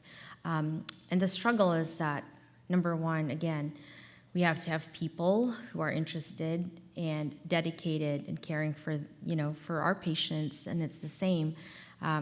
Dr. Alegria is our adult congenital cardiologist who I work with, and Dr. Desai knows this, that I approached him about it, and we're working on it. And the last time I saw him, he's like, okay, I'm not avoiding you. The conversation is there. It's just that he's taking care of a lot of people, but we hired a new adult congenital person, and he's like, once we get him in, I think we can do more. And so that was his promise for me. Right? I know. Dr. Desai has had a meeting with that, and so hopefully it pans out okay, because I think that's really a big need right now. And then we talked about advocacy and involvement already. Again, there one pilot care center for, carriers at University of Pennsylvania, and I think it's great. It's a pilot, and hopefully with more centers or multi-specialty centers that's coming in, hopefully this is going to be the next trend for us. I just put it in here. I'm sure you know about these, that there are like resources out there who are familiar with taking care of, female carriers from a cardiology standpoint and a neurology standpoint, but it's out there at the Jett Foundation website. And so I think, they are more familiar with taking care of them. But it doesn't mean that, non-experts cannot reach out to them and say, hey, you know what? I have this patient, this is what we have, and so there are resources. And most of these people are very open to being contacted for any questions. And again, there are websites out there that we can learn more. And Alexa earlier on showed already, there are a lot of online teaching and a lot of educational stuff that I chose not to delve into as a non-expert, because you can see it there.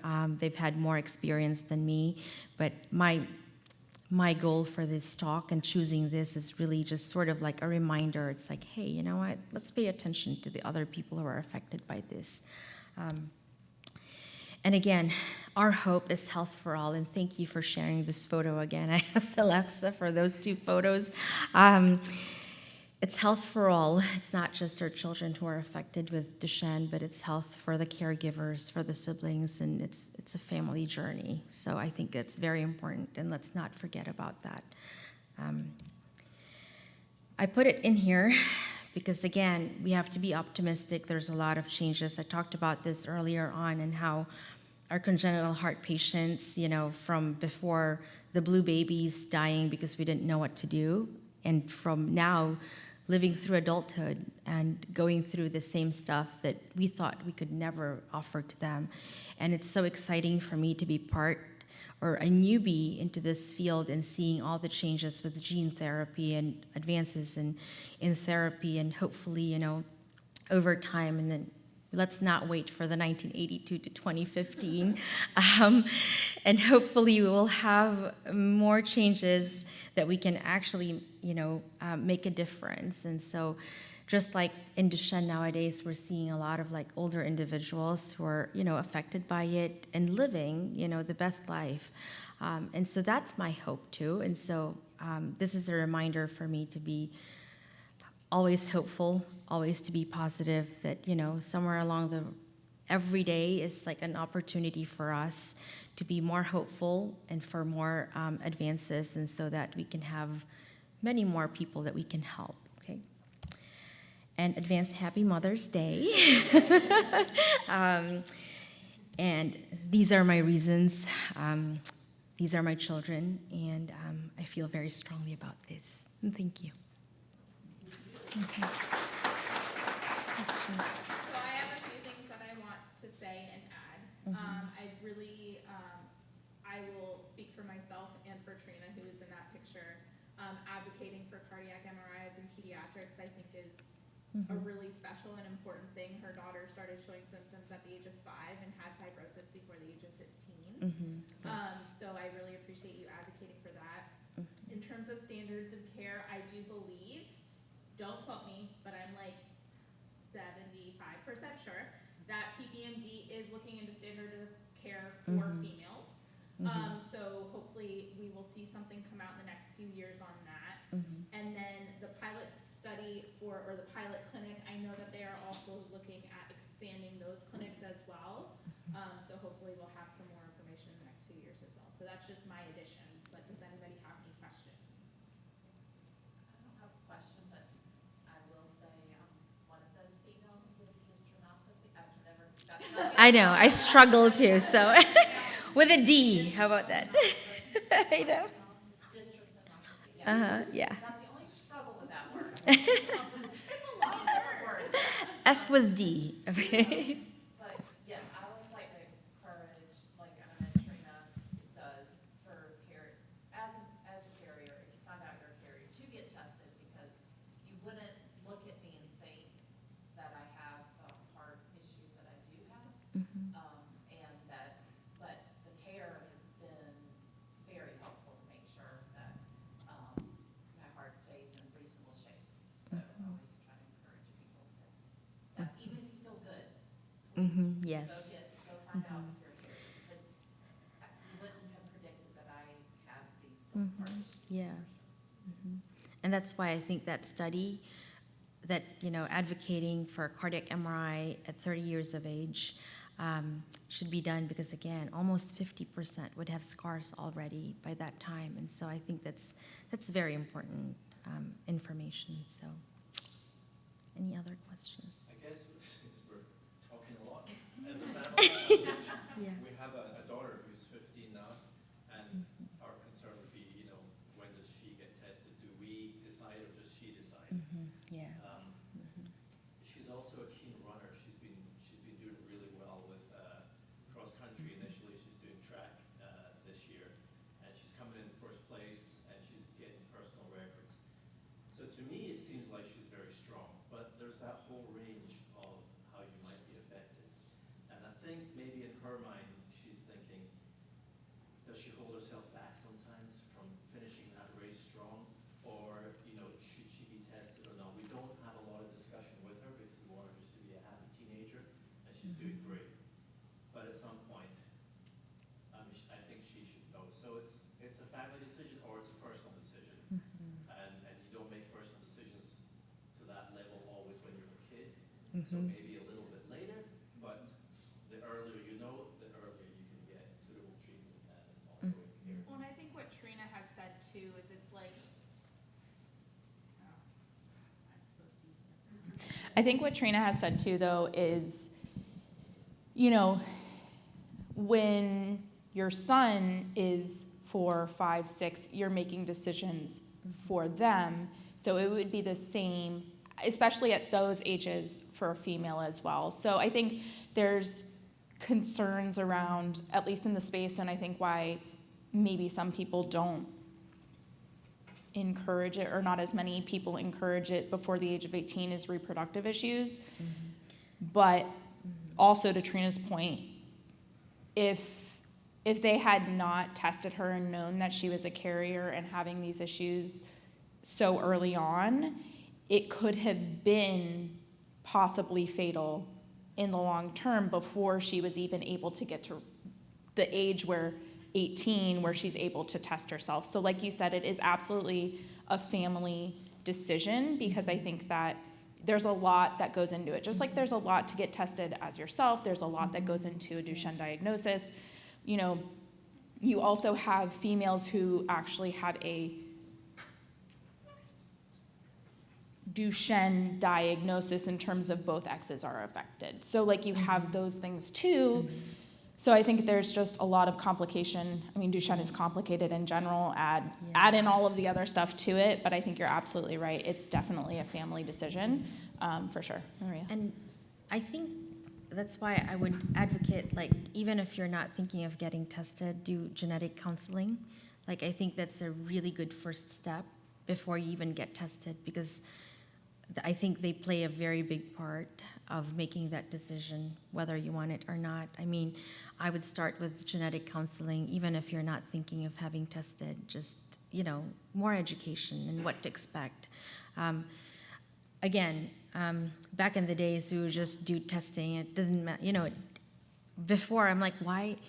And nowadays, I'm like, why do I need to do a genetic counselor if I can do it? Nowadays, we just do mouth tests, not even like a blood draw. It's so easy. It's there. It's available. But again, I mean, there's so much into it. And so genetic counseling is a very, very big part, I think, of this. But even if we start with that, I think that's a big push. That's a big win already. And then, you can decide after that whether it's the right thing for you or the right thing for your family. So, but again, different people have different experiences. Different people have different preferences. But I think having a genetic counseling is very important as a first step. Correct. Empowering. How about that? I have a statement. It's not a question, I have a statement, because I'm 63 years old. We just found out last year that that I'm a carrier after 62 years of having some of the symptoms, not realizing what it was. I have the muscle weakness, I fall into everything, fall down all the time, and been doing it for years. And no one in my family has ever been tested or diagnosed with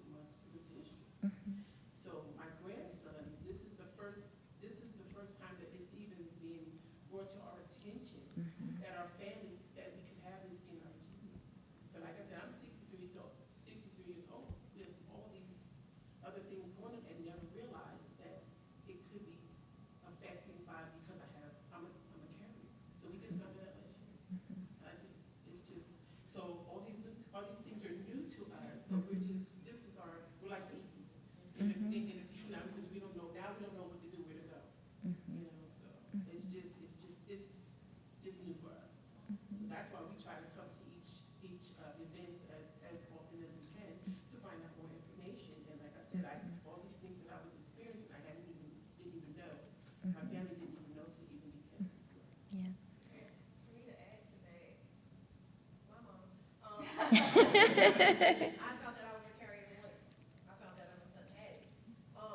And I was seen by several cardiologists for a long time because I had palpitations, and then they did the Holter-monitors. Oh, it's not nothing concerning this and this and that, and I kept fighting for it. And I'm like, something has to be wrong.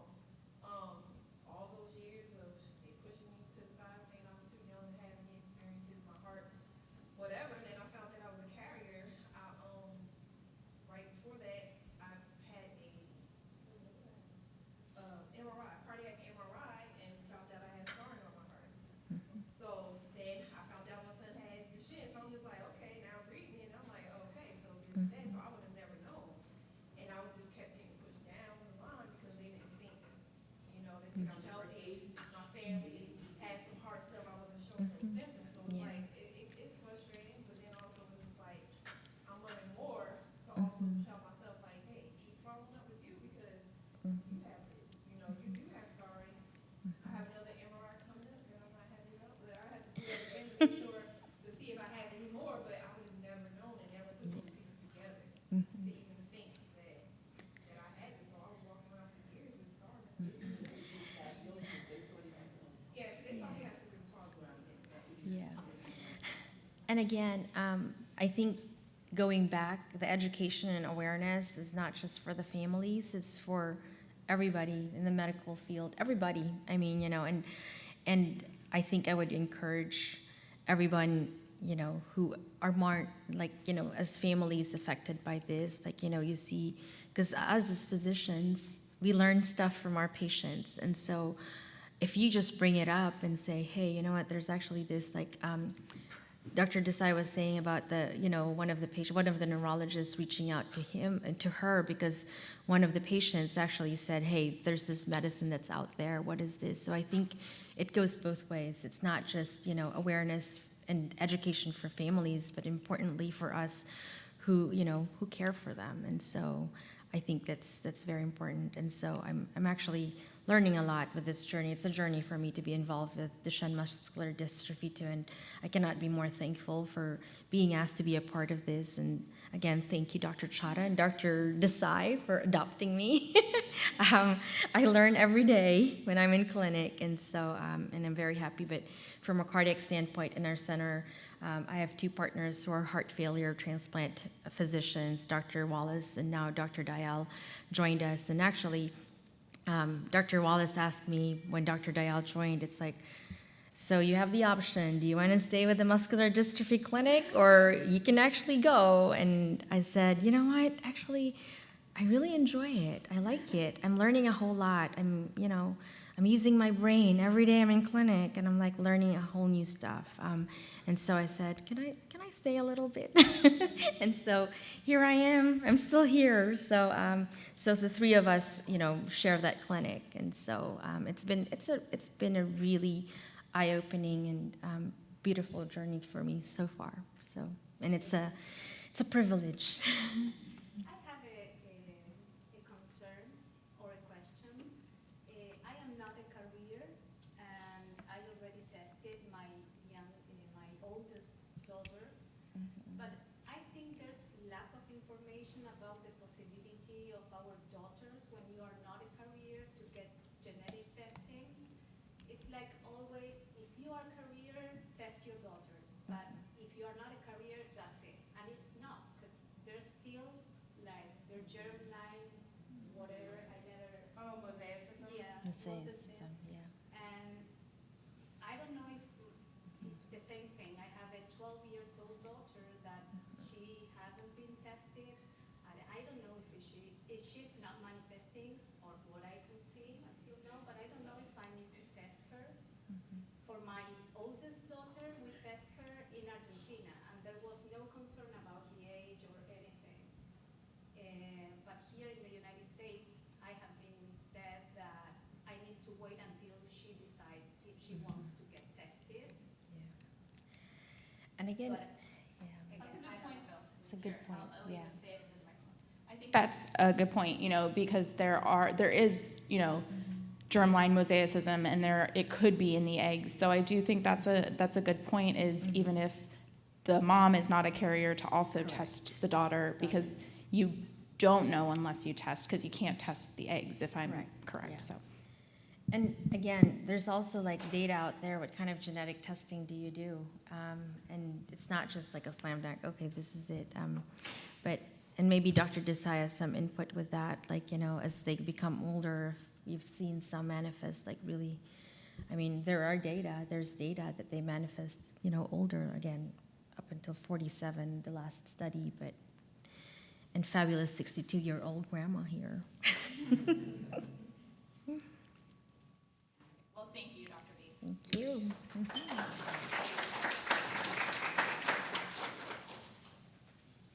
All right, now I'm going to bring up Dr. Shada, who his wife has a birthday almost the same as Virginia's today, so I appreciate you being here with us today.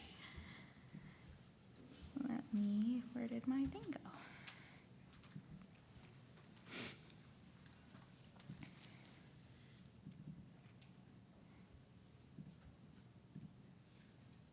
There you go.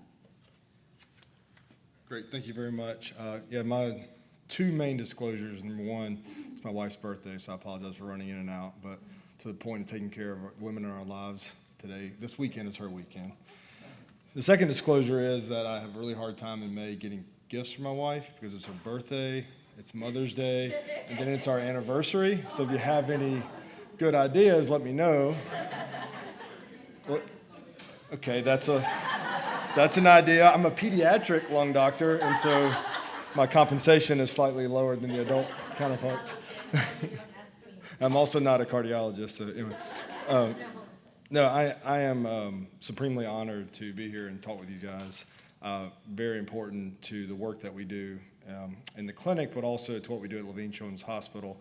I think I'll go through some nuts and bolts in science, but one of the things I really wanted to comment on is the need for multidisciplinary care and complex care programs. And so I think Maya made great comments about needing to create centers of excellence to really allow our patients to get the care they need, but also get in a coordinated fashion. And so I got a couple of slides that I'll talk about that, but first we'll get started with just some nuts and bolts. I also am very happy that Dr. Desai is still here. So if you have any questions about these slides, please address those with Dr. Desai.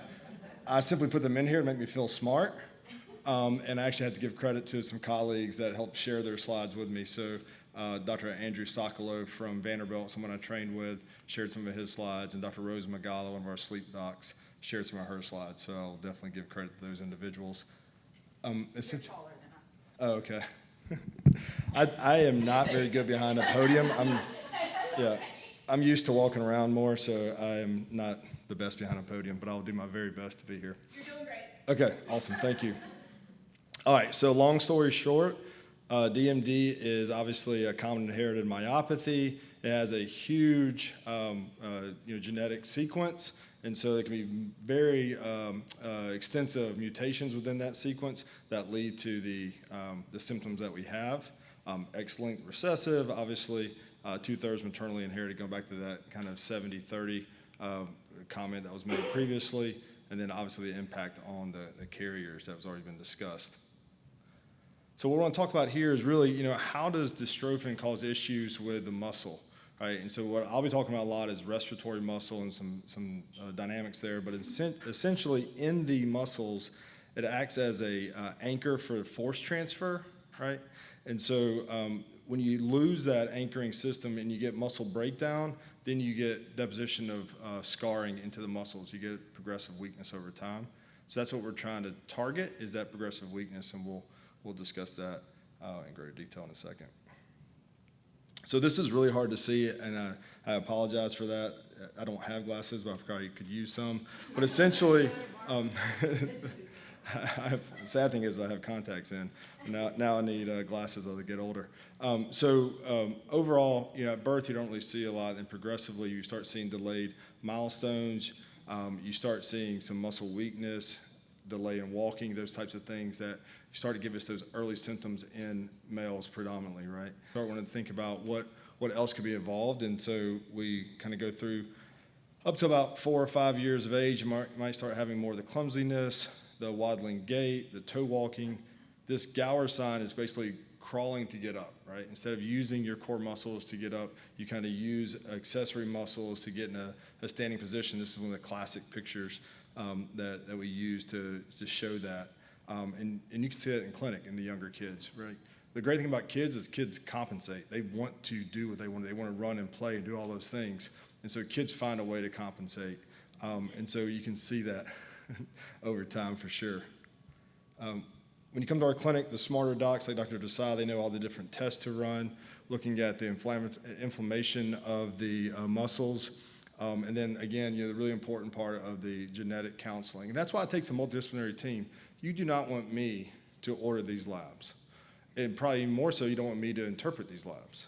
And so you want somebody like Dr. Desai, Dr. Dempsey, and our team to help us go through and get the right diagnosis, but also make sure that we're deciding, do we need a muscle biopsy or not? And if we do we have the right pathologist reading it, and those types of things. So having the experts really makes a huge difference in the clinical outcomes for patients.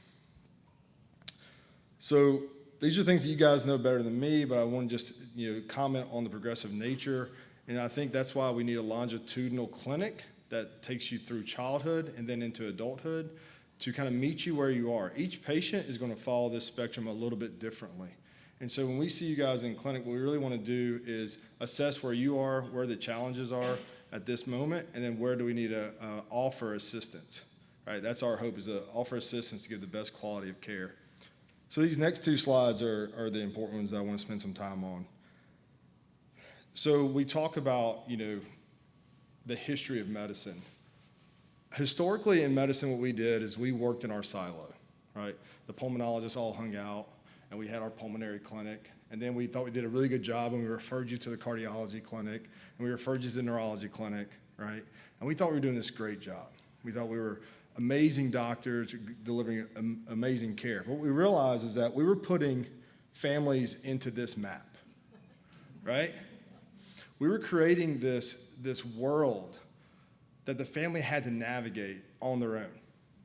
We did a really poor job of navigating families through that, and there's times where we still do that. We do a poor job of navigating through this. I think this is amazing because when I spend 30 minutes, right, I have 30 minutes blocked to spend with you, and I think I'm doing a great job in that 30 minutes, right?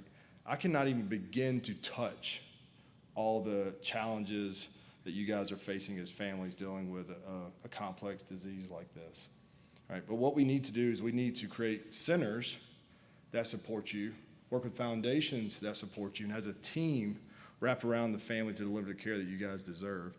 And so I'm really proud that we are finally, right, it is a black eye on years ago that we did not have this center beforehand, but finally getting to a point where we are established as a MDA center, and hopefully we'll go through the accreditation cycle so that you guys know that we're delivering the very best care for your families.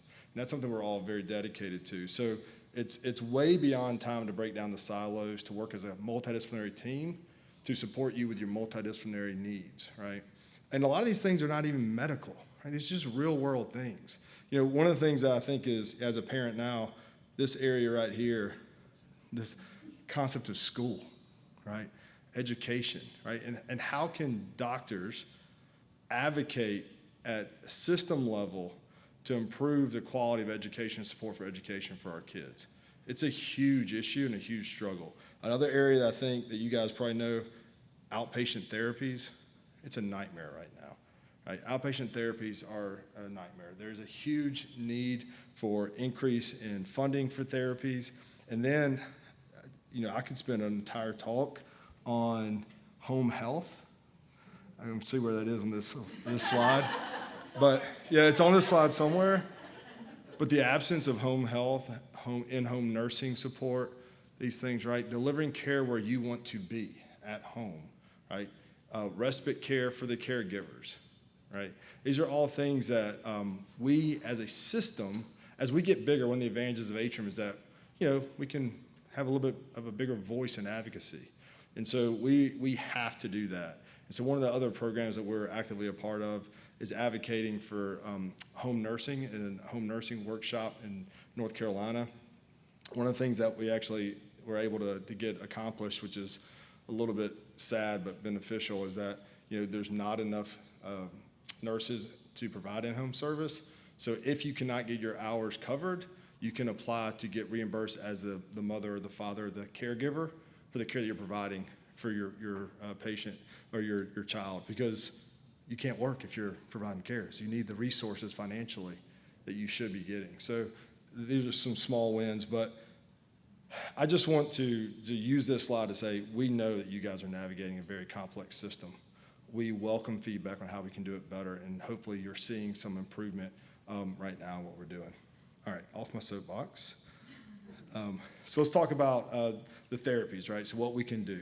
And what I'm really going to focus on is in bold to support the complications of the disease from a pulmonary perspective. We'll talk about options of what we can do and what we test and tests that we can do to help assess where we are.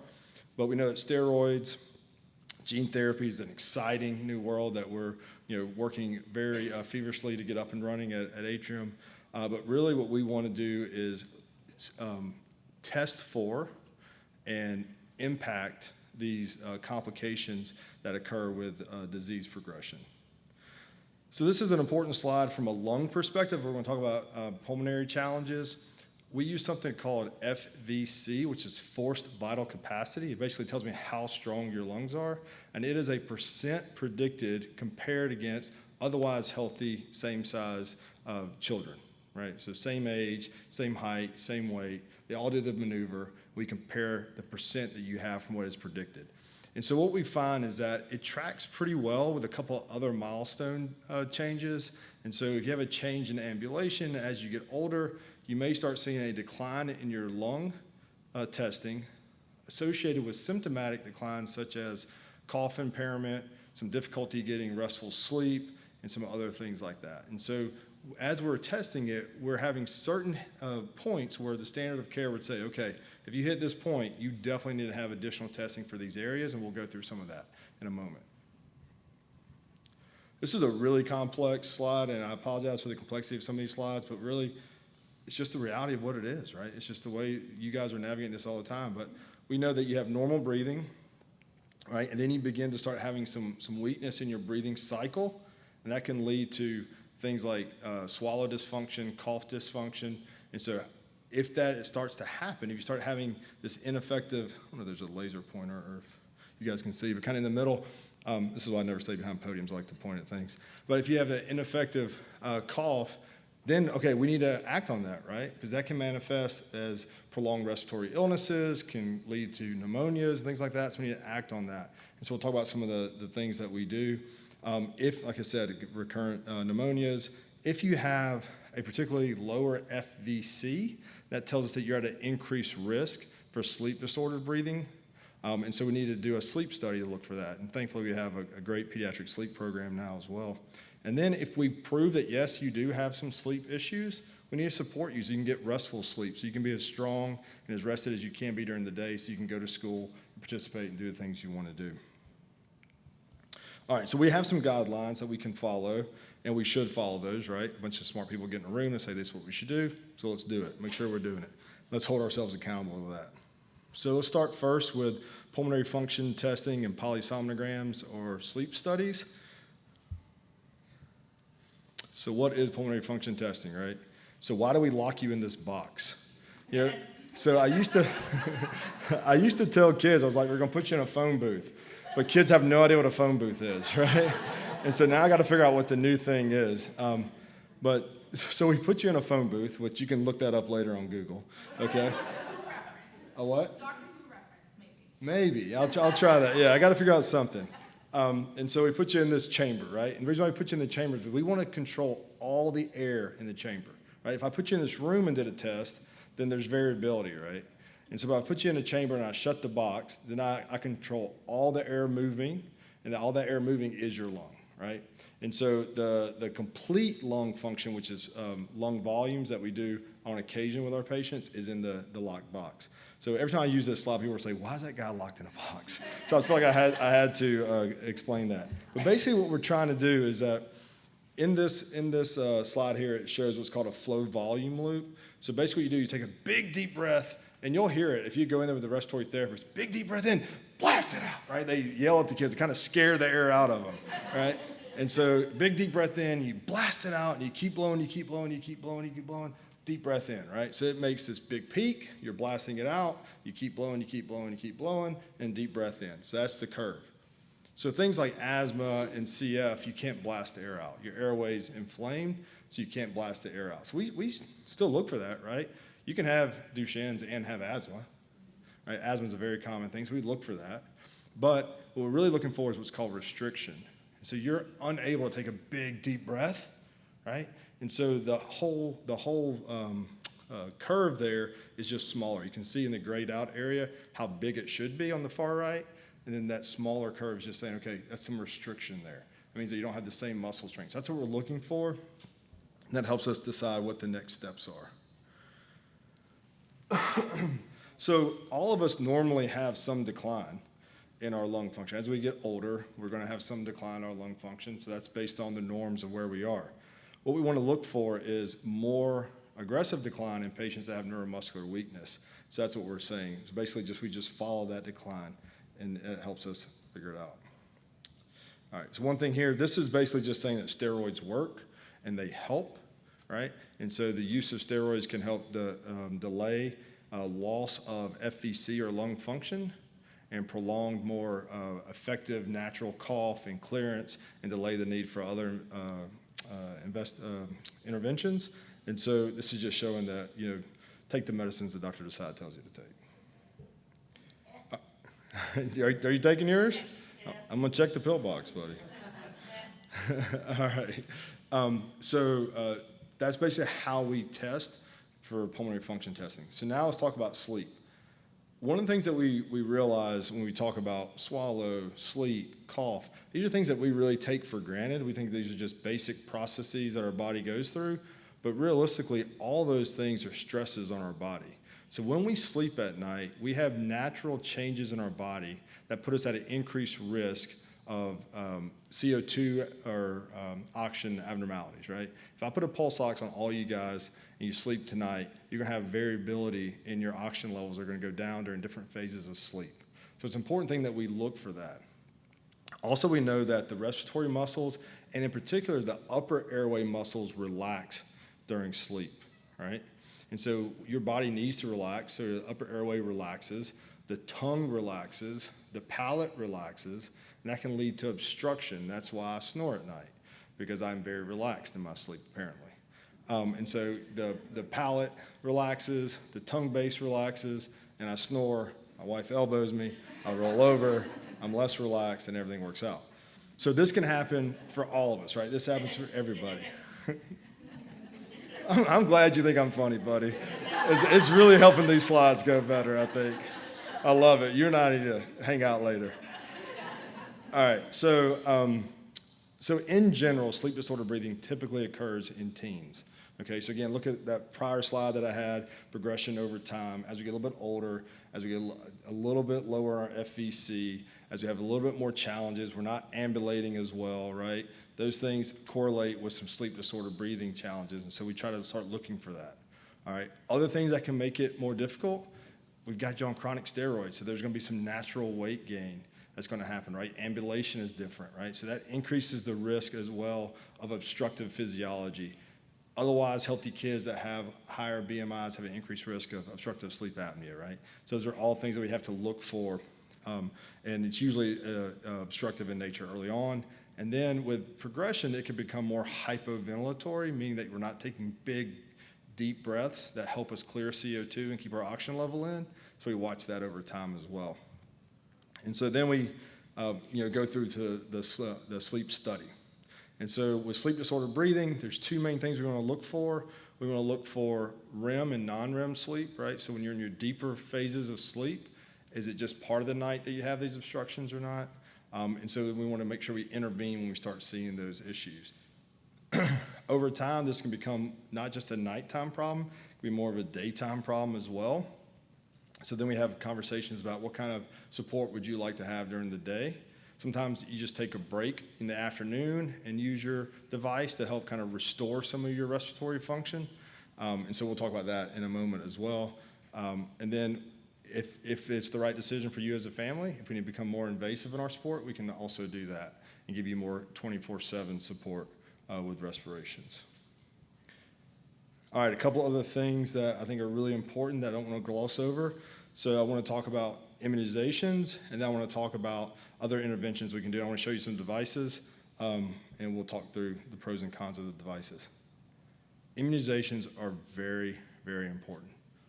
I know that it's become political and everything, but as a pulmonologist, I am a firm believer in immunizations, and as a pediatrician, I am a firm believer in immunizations, right? And so it is exceedingly important, more so than any other patient, that we really offer this in our kids with chronic respiratory challenges. And one of the things that a lot of pediatricians forget about, you need to make sure, is the pneumococcal booster, right? It's become very popular in adults. So older adults, they have all the commercials, get your pneumococcal booster. But for older children, you also need pneumococcal boosters. So pneumococcus is a very common bacteria that can cause pneumonia.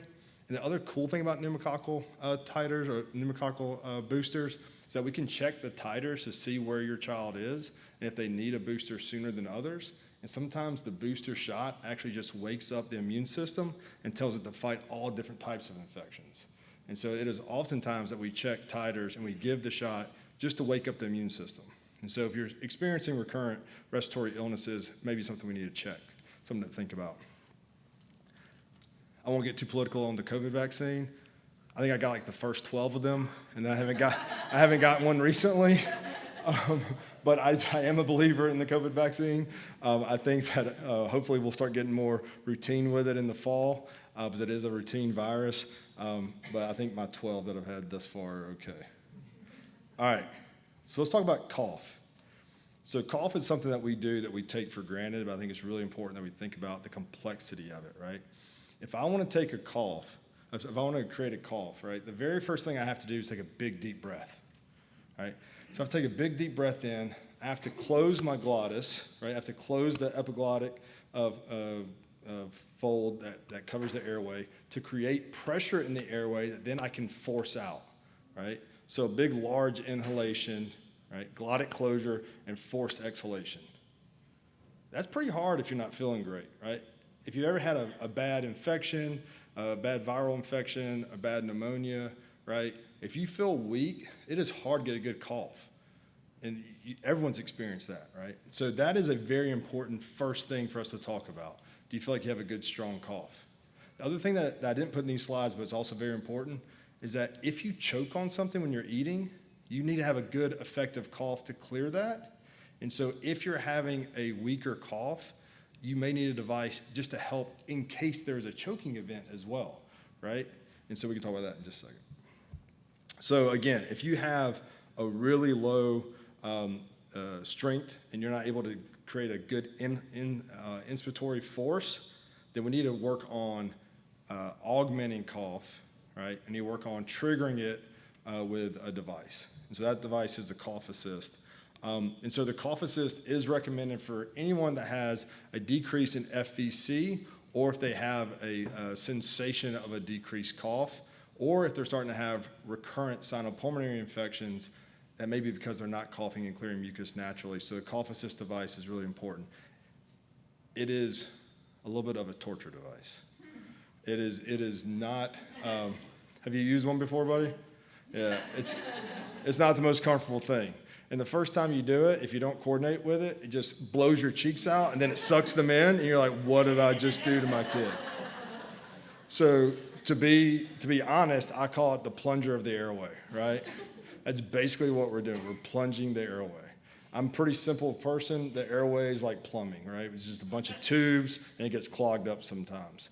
And so please don't go home and use a plunger on your face, all right? But essentially, it blows in a bunch of air, right? So it creates that big inspiratory, and then it sucks the air back out, right? And so it just plunges the mucus in and out of your lung. That's also why it can be very effective in a choking episode. You can use just that sucking out part to clear choking, right? So it's really important to use. One thing that I don't want to do is put a bunch of equipment in your home, but what I really don't want to do is not offer you something and then you need it and we've missed the boat, right? And so whenever you see me in clinic, I'm always going to talk about options, right? When's the right time to start this? And I usually tell most of you guys, I've seen a lot of you guys in clinic, I usually tell most of you guys, go home and talk about it. If 2 weeks later at the dinner table you realize, you know what, we need that, shoot me a message, right? Call me, shoot me a message, we'll send the order, right? So cough assist device is really important. We really, really, really push it when we start seeing those lower FVCs. If you're below 50 or 60% on your total lung capacity, then we feel like you really need it at that point, all right? Ready? And there's a lot of cool new devices. There's all kinds of stuff. The Valera device is really cool. I don't want to hurt any of the vendors. I'm sure y'all all have cool devices. All right, so ventilator support. So like we talked about, this can progress over time, right? So we can start with just some obstructive sleep symptoms. And usually if you have obstruction, we use something called CPAP. So CPAP is just a continuous positive airway pressure, right? And so that just helps keep the airway open. That's probably what I need for my snoring, okay? BiPAP is continuous pressure, and then when you try to take a breath, the machine says, okay, I'll give you a little more help, right? So it gives additional help above that continuous pressure. And then there's full-on non-invasive ventilation through a mask, right? So that's a ventilator mode that's given all kinds of different bells and whistles. And then there's invasive ventilation, and we can use that as well if or when we need to, right? The devices, I have no device preference. I don't get paid at all from any device companies. I'm open to getting paid from device companies. If any of you guys want to pay me to do things, I'll be happy to do that, especially this month. I could use some extra money, especially if I'm buying diamonds. I mean, if I'm buying diamonds, maybe she'll get diamonds if I can get some money. Yeah. So there's a lot of different things, right? And one of the great things about it is that the devices have gotten much smaller, much more efficient, and a lot easier to travel with, right? But we can go anywhere from a ResMed Dream Station to the Airvo. We can do all these different things, right? We have all these different devices. What I really want to get to, these are different ventilators. Let me just get on another soapbox really quick. Philips is really frustrating me. They have discontinued the Trilogy ventilator, which was the #1 ventilator used in the world, I think. It was also the ventilator that was chosen as the national stockpile ventilator during COVID. And so they have made my life really difficult, and I just wanted to say that out loud. But there are other really cool devices. React Health has a device called a V-Home. It actually has a ventilator plus a cough assist built into it.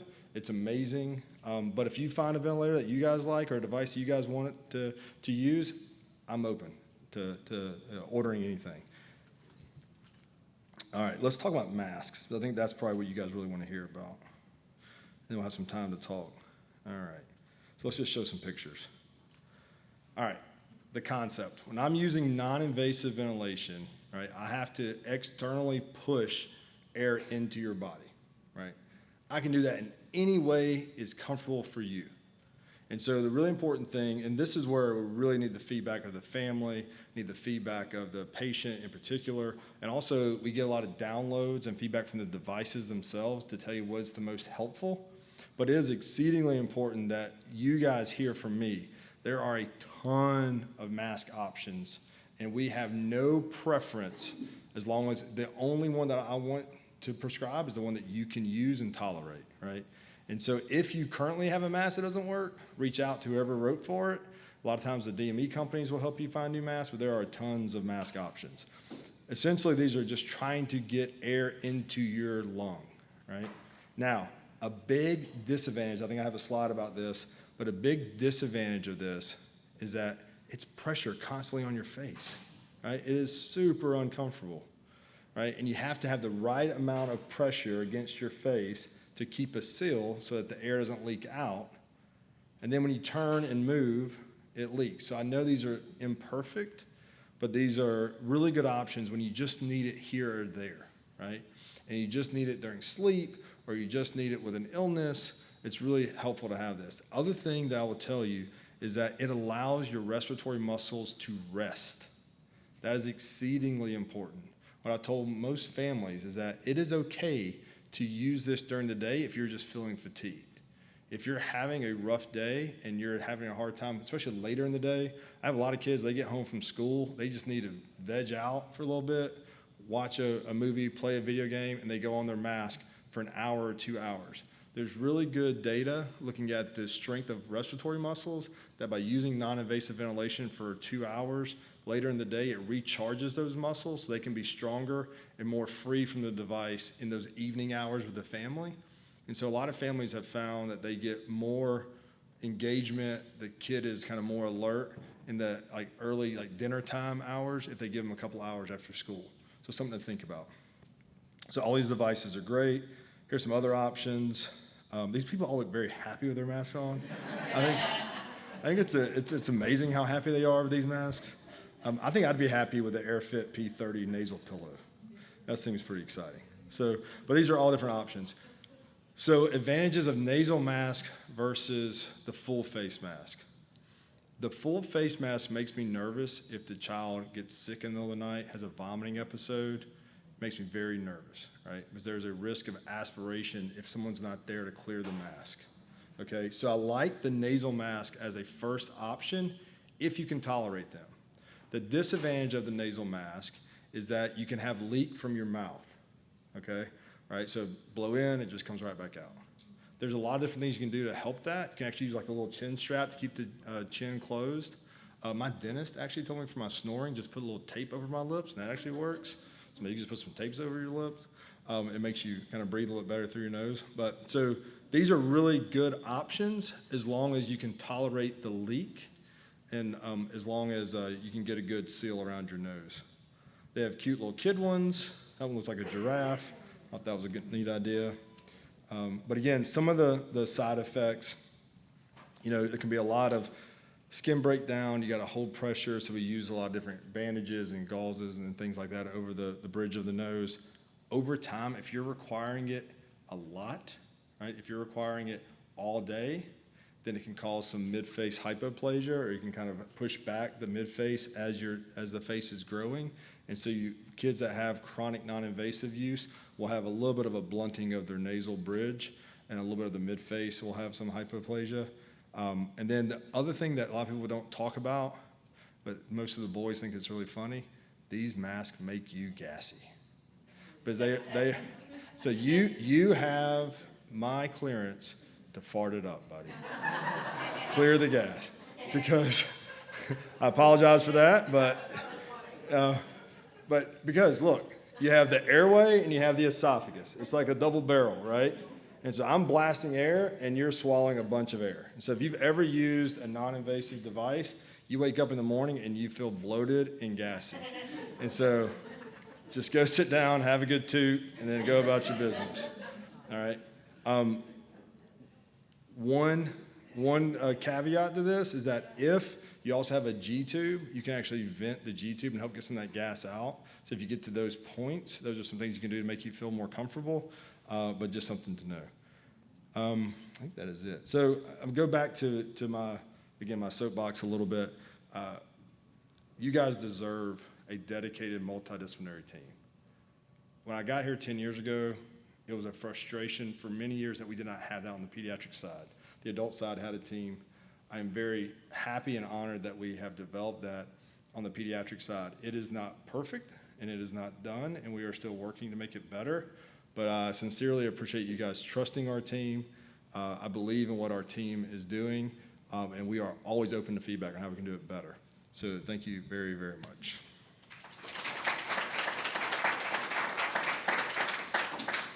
Does anyone have any questions? Yeah. Or gift ideas besides not diamonds. Yeah.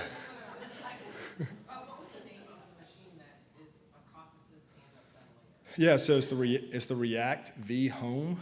So React, they went for and again, I'm not getting paid by them. I'm open to them paying me, but I'm not getting paid by them. So they went for a home run. They created something called the Voxen that had 5-in-1. So it had an oxygen concentrator, it had a suction machine. It was super heavy. It was very bulky. It came out. Some people found it to be helpful. Some people liked it. They didn't like it. But now they have V Home, and so it has ventilation and cough assist built in. The really cool thing about it is is you don't have to break the circuit. So if you have the mask in place, you can just flip from ventilation to cough and right back to ventilation. And so if you're requiring more consistent ventilation, you don't feel that loss of support. So you go ventilation, cough, back to ventilation. So it's a really neat device. I've been impressed by it. Yep. Other questions? Yes? Time for a dad joke, actually. Oh, perfect. I love these. Is there any device that would help you cough up kids for your wife? I need one. Maybe I'll buy her a cough assist. Yeah, why not? Yeah, that'd be a weird one, but maybe. Any other questions? Again, I don't have any mask or preference, and we are very comfortable writing letters to the insurance companies, try to get things approved. That's another part of advocacy, right? Just making the insurance companies understand that these are not, this is not their decision. It's y'all's decision. And if one thing works better than the other, we'll write letters. The cool thing about writing the letter is that they have no idea. I can say whatever I want to say in the letter. And I always say that if they don't give you this letter, the kid's going to be in the hospital and it's going to cost you a bunch of money. Right? They don't give me this device, and that usually works. Like, it's going to be more expensive when I hospitalize them. So give me what I want. All right. Yes? He wants me to ask because this whole Phillips recall Yeah. is on that T70 cough assist, but you can't get supplies for it Right. because of their discontinued that in September. Yep. But we've just been at the pulmonologist, but it sounds like, I don't know that there's many options to replace that cough assist. So Hillrom has some great options. So the Hillrom Cough Assist is really helpful. The Valera device is actually a really cool, nifty device. So it actually oscillates internally. So one of the things I didn't get into was vest and oscillation, right? So there's a couple of different functions. Primarily in patients with Duchenne's, it's the inability to cough and clear. But occasionally you benefit from actually oscillating or kind of shaking loose the mucus. And so you may have a vest that you use. The Valera device internally oscillates in the airway and then helps clear the mucus, and then you can pull it out. And so Hillrom's got some pretty savvy devices.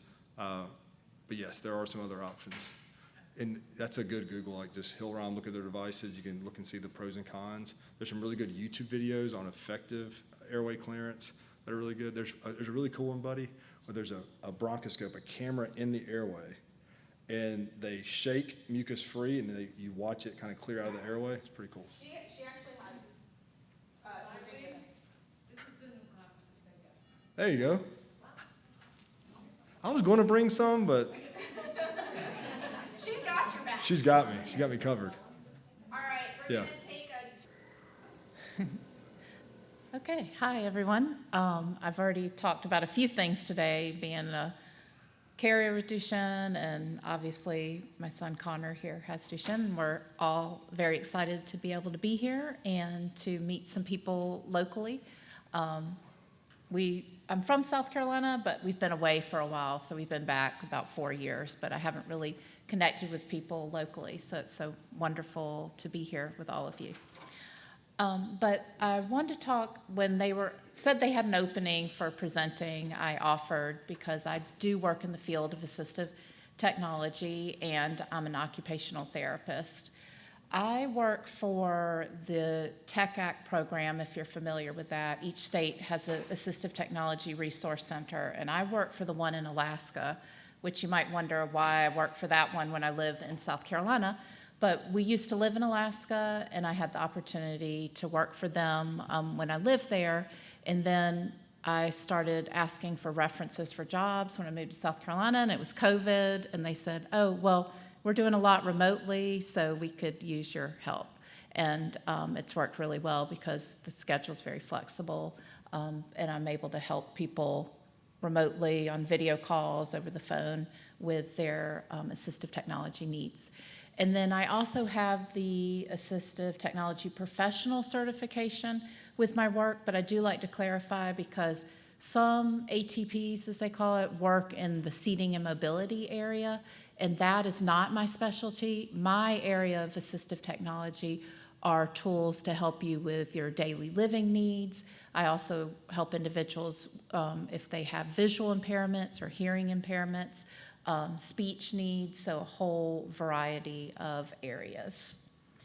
And I wanted to start by just kind of giving a definition of assistive technology. This is a pretty long one up here. But really what assistive technology is a tool to increase, maintain, or improve function. And I like to reinforce, especially in this day of technology where there's so much out there, so many things you can buy off the shelf, so much on the Internet of Things, smart homes, that really anything can be assistive technology as long as it's a tool that helps you do things more easily or with more independence. And sometimes even in the assistive technology world, we talk about the assistive technology, or AT, service is actually assistive technology. So sometimes it may be the caregiver is your assistive technology, that you need that human assistance. So the biggest thing that we have when clients call our office is they're calling with a need. They're calling with something that they want to be able to do, but they're having trouble with. So they're asking, are there any options to be able to help me? So that's the first question. What are your needs? Do you have any needs where you think maybe technology would be of assistance? And I'm going to have my husband come up here in a second because he helped me, as you can see, he's a bit of a comedian, and he helped me come up with the logo. Connor was having a procedure, and we're in the room waiting for the nurse, the doctors to come get him and take him. And I'm like, okay, I need some help. Like, help me with my catchphrase for this presentation. So when they came in to get him, I'm like literally crying. And I'm like, I'm not crying because of the procedure. I'm crying because he's making me laugh so hard. But anyway, our logo is wherever you're at, there's AT for that. And of course, at AT, if you get the connection. But let me let Duncan add a little more to that. Okay, hello everybody. For the comedy hour? No. I appreciate taking a couple of minutes from Mariana. Enjoying the presentation so far already, but where you're at, AT. So on the way up, we had a little conversation in the car, 2 hours up from Columbia today, and what are we looking forward to getting out of this? And Connor, he usually looks forward to the food. That was his point. And I said, we'll just hanging out with in the hotel and watching the presentations and things. But it is really wonderful to be here with the medical, scientific, and the Duchenne community, because there's so much going on in the world, politics, wars, all the rest of it, crazy stuff. Why can't they just stop that? It's just so annoying. And there's so much troubles and lies and corruption that you sometimes don't know where to turn or what to believe in. So here we are with the best of the best, right? And we appreciate the Jett Foundation coming closer to us so that we can be here from just 2 hours away instead of across the country.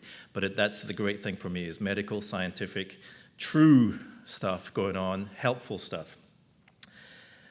The first thing that hit me when we came in today was we're at a pretty good place with Connor. As you see, he's a pretty happy guy. He's busy with college, and he's doing really well. And it's not that challenging. It's pretty close to the house. He lives at home, and it's working out quite well.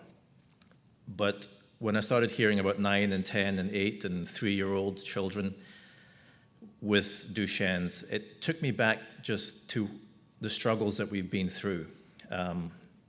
And we've moved through some battles, but as I say right now, Connor, we're doing pretty well, right?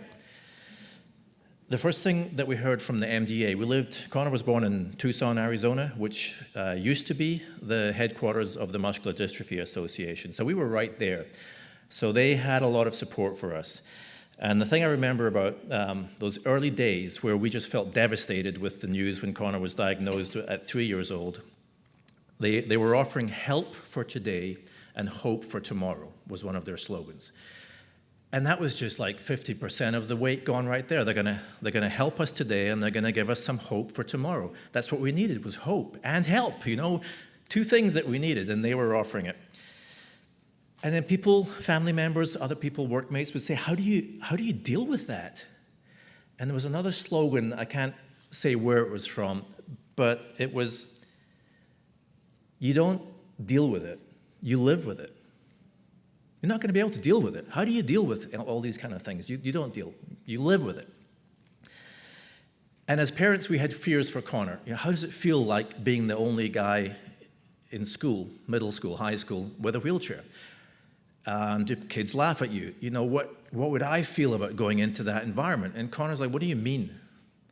Well, you're the only guy in a wheelchair. Do they bully you? Do you get left behind? Do they all run past you? Are you last to get to the food in the cafeteria?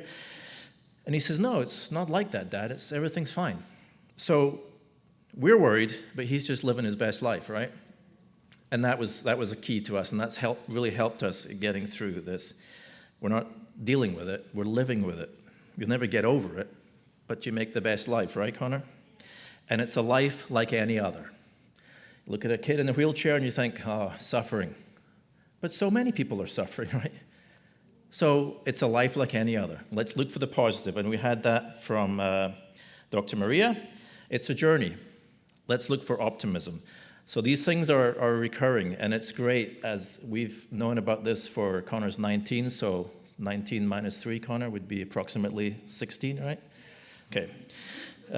It's a journey, definitely. And so for the people who I've talked to today who have younger kids, it's a journey. You might be going through worse things right now. You might be okay. We're in a pretty good place. We've been through some pretty bad places where I didn't think we could all live in the same house. But with the strength of Mariana and the strength of Connor and a few jokes from me, we've made it this far. So message is there's highs and lows. We're on highs these days, some people going through lows. Dr. Ashley talked about home care, and we've been very enriched by care assistants, right, Connor? We've had people from all backgrounds and all different places in life. We've had everyone on the LGBTQ spectrum. We have had African American caregivers, we've had Asian Americans, we've had Southern American, we've had Northern American caregivers. And it's really helped us with all these people coming into our house. Sometimes you don't want them there, and the other, Connor's brother and sister, don't really want them there either, but they brought a lot of fun and diversity and inclusion, and that's part of including all these people, different backgrounds, different everything, to here's Connor with a different background in a wheelchair. So diversity, inclusion, and accessibility. And like we talked about, all the bad news you get in the world, wars, not much peace, a little bit, politics, strife. We're looking for the positive. And the question is, when I saw Mariana doing this, I saw the AT, and it's like, where's the dad joke in that? Where are you at? Where are you at with your Duchenne journey? Where are you at with your optimism? Where are you at with your highs and lows? We're in a pretty good place. Connor's doing well right now. He's maintained without any loss of function for a few years now, and we're very, it's a blessing. We're gracious for that. Not everyone is going to see that on their journey. So Mariana's title, which we came up with, wherever you're at, there's AT for that. There's assistive technology for that. Help for today and a bit of hope for tomorrow. Thank you, everybody. I'll hand it back to Mariana.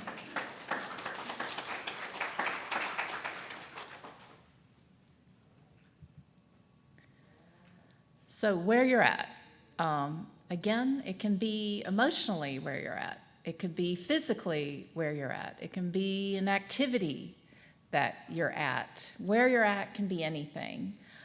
And when you think about assistive technology, just because something works, just because everyone may have Duchenne that's looking at assistive technology, what I'm talking about today, it doesn't mean that that technology is going to be the best solution for them. Each person's an individual, and there's a lot of factors to look at when you're trying to figure out some assistive technology tools.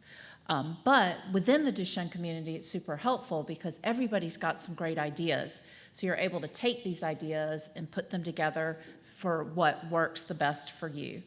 And for our office and all our presentations for my work, we always have this. One size does not fit all. And that's just what I'm talking about. We are, as an assistive technology professional, trying to help find the solution for you that meets you where you're at and meets your needs. And I'm going to kind of go in a bit of Connor's journey with the assistive technology. That just kind of helped guide my presentation. So where assistive technology really kind of started for him was where I think it starts for a lot of us, is at school. And I show this slide here just showing the, when people are putting their presentations up that the kids had done. And that's when I had decided, and I think it was, and we all decided, right, Connor, about 5th grade, I looked at one of Connor's presentations, and he had used pencil and had tried to erase so many things he had written but wanted to correct. And then he had written over it with pencil, and I was like, I can't read this. And, he just wasn't able to show his creativity. And that is the point where I went back to the team to say, okay, I think we're ready for assistive technology for him. And what we ended up starting with was they started him with an iPad, and I started with note-taking here because he did start with a note-taking app, Notability. He had a scanner app also that helped, and I'll go into the scanner and OCR and what all that means in a minute. So what Connor would do is, now in elementary school, it's the teachers aren't as used to having things in a digital format. So, and this also was for middle school, he'd have to, and that's where the scanner app was so important, because the teacher didn't have a digital copy of the worksheet. So what Connor would do is teach the teachers. They were all really impressed. And so he would have them, he'd show, okay, open up my scanner app, take a picture of this worksheet. Okay, great, you've done it. Now it's on my iPad. Now I can fill out the worksheet. And so Notability is one of those apps where you can annotate PDFs. And it's a really nice note-taking tool. They've also got quite a few other features that they keep adding to it. One is like handwriting detection, which some people like. So if you're using Apple Pencil with it, then you can, your handwriting could be converted to text. So that sometimes can simplify things rather than writing something down, and then maybe you're trying to write a paper and you have to type it out.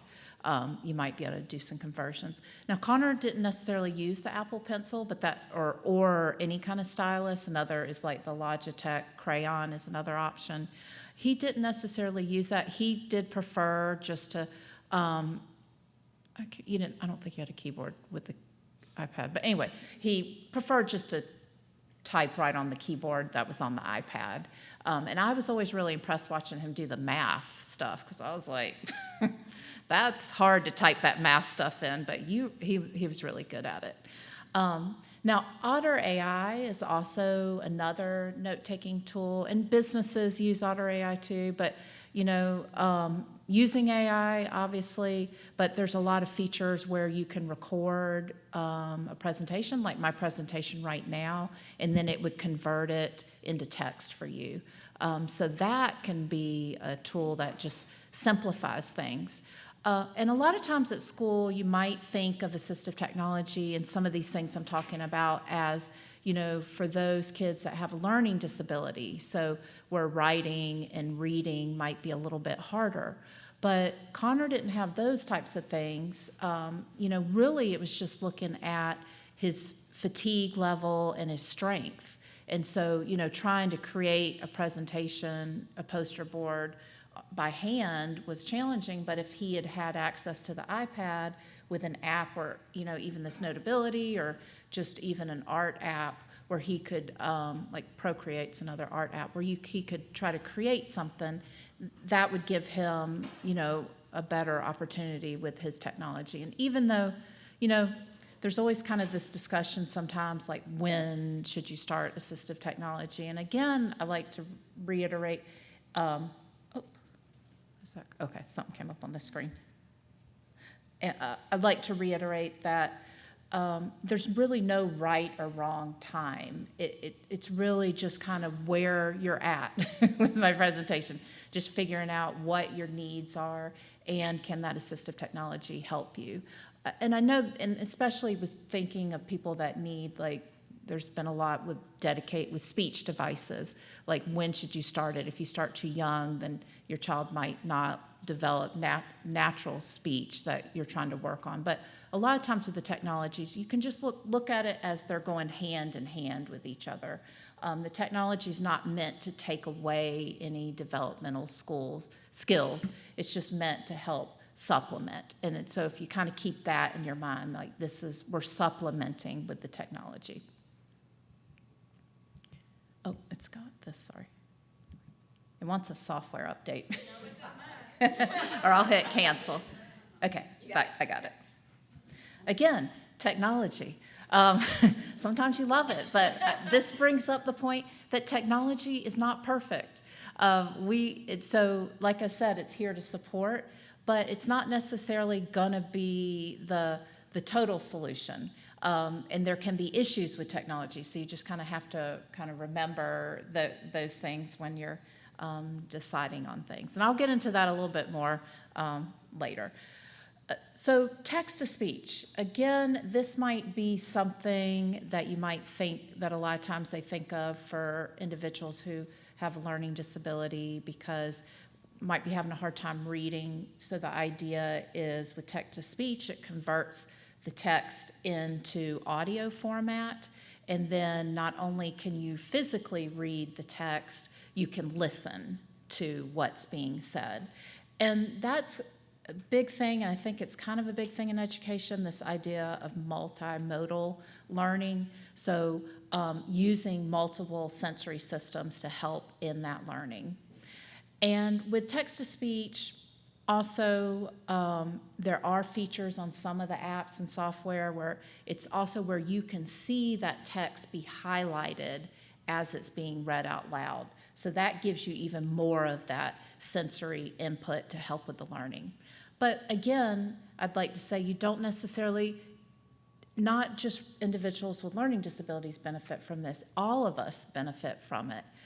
It could be if you're learning all this medical information, for example, or trying to read articles, it might be helpful to have that opportunity to, not only read it, but also hear it, and at the same time just help you with that processing of information.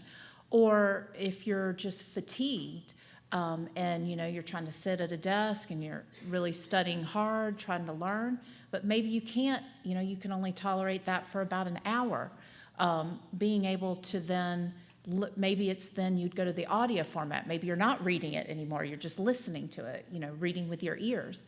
Then you can lie, and you need to lie down in bed, but you can still be studying because you're spending that next hour listening to the information. So that can just, be another way to think about that. Now, text-to-speech is in a lot of, it's pretty much in the accessibility features on almost every device and on websites. So it's something you can find. There's a lot of free options, but sometimes the paid options can be nice just because it's got added features to it. But you also have an important thing in order for those engines to be able to work. You need an accessible document. And so what OCR does is optical character recognition. When it takes and scans a document, it doesn't make it just one picture. What it does is it breaks it out into the words. So it knows that they're words and letters on the paper. So then when you go in with your engine to open it, the speech to text or text to speech option, it will, you can open up that document and it will be able to start reading. I'm going to share one tool that is popular, and I really, in some ways, shouldn't have on here that, let's see, hang on. Okay, I don't know if with our job also, we don't necessarily endorse one piece of technology over another. We just like to give information and share. So even though I know this says one of our favorite apps, it is quite a popular app, and a lot of people have found it very helpful. And this is called Voice Dream Reader, and we're going to have it play a quick little video on how it works.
not have to like and share the video, don't worry.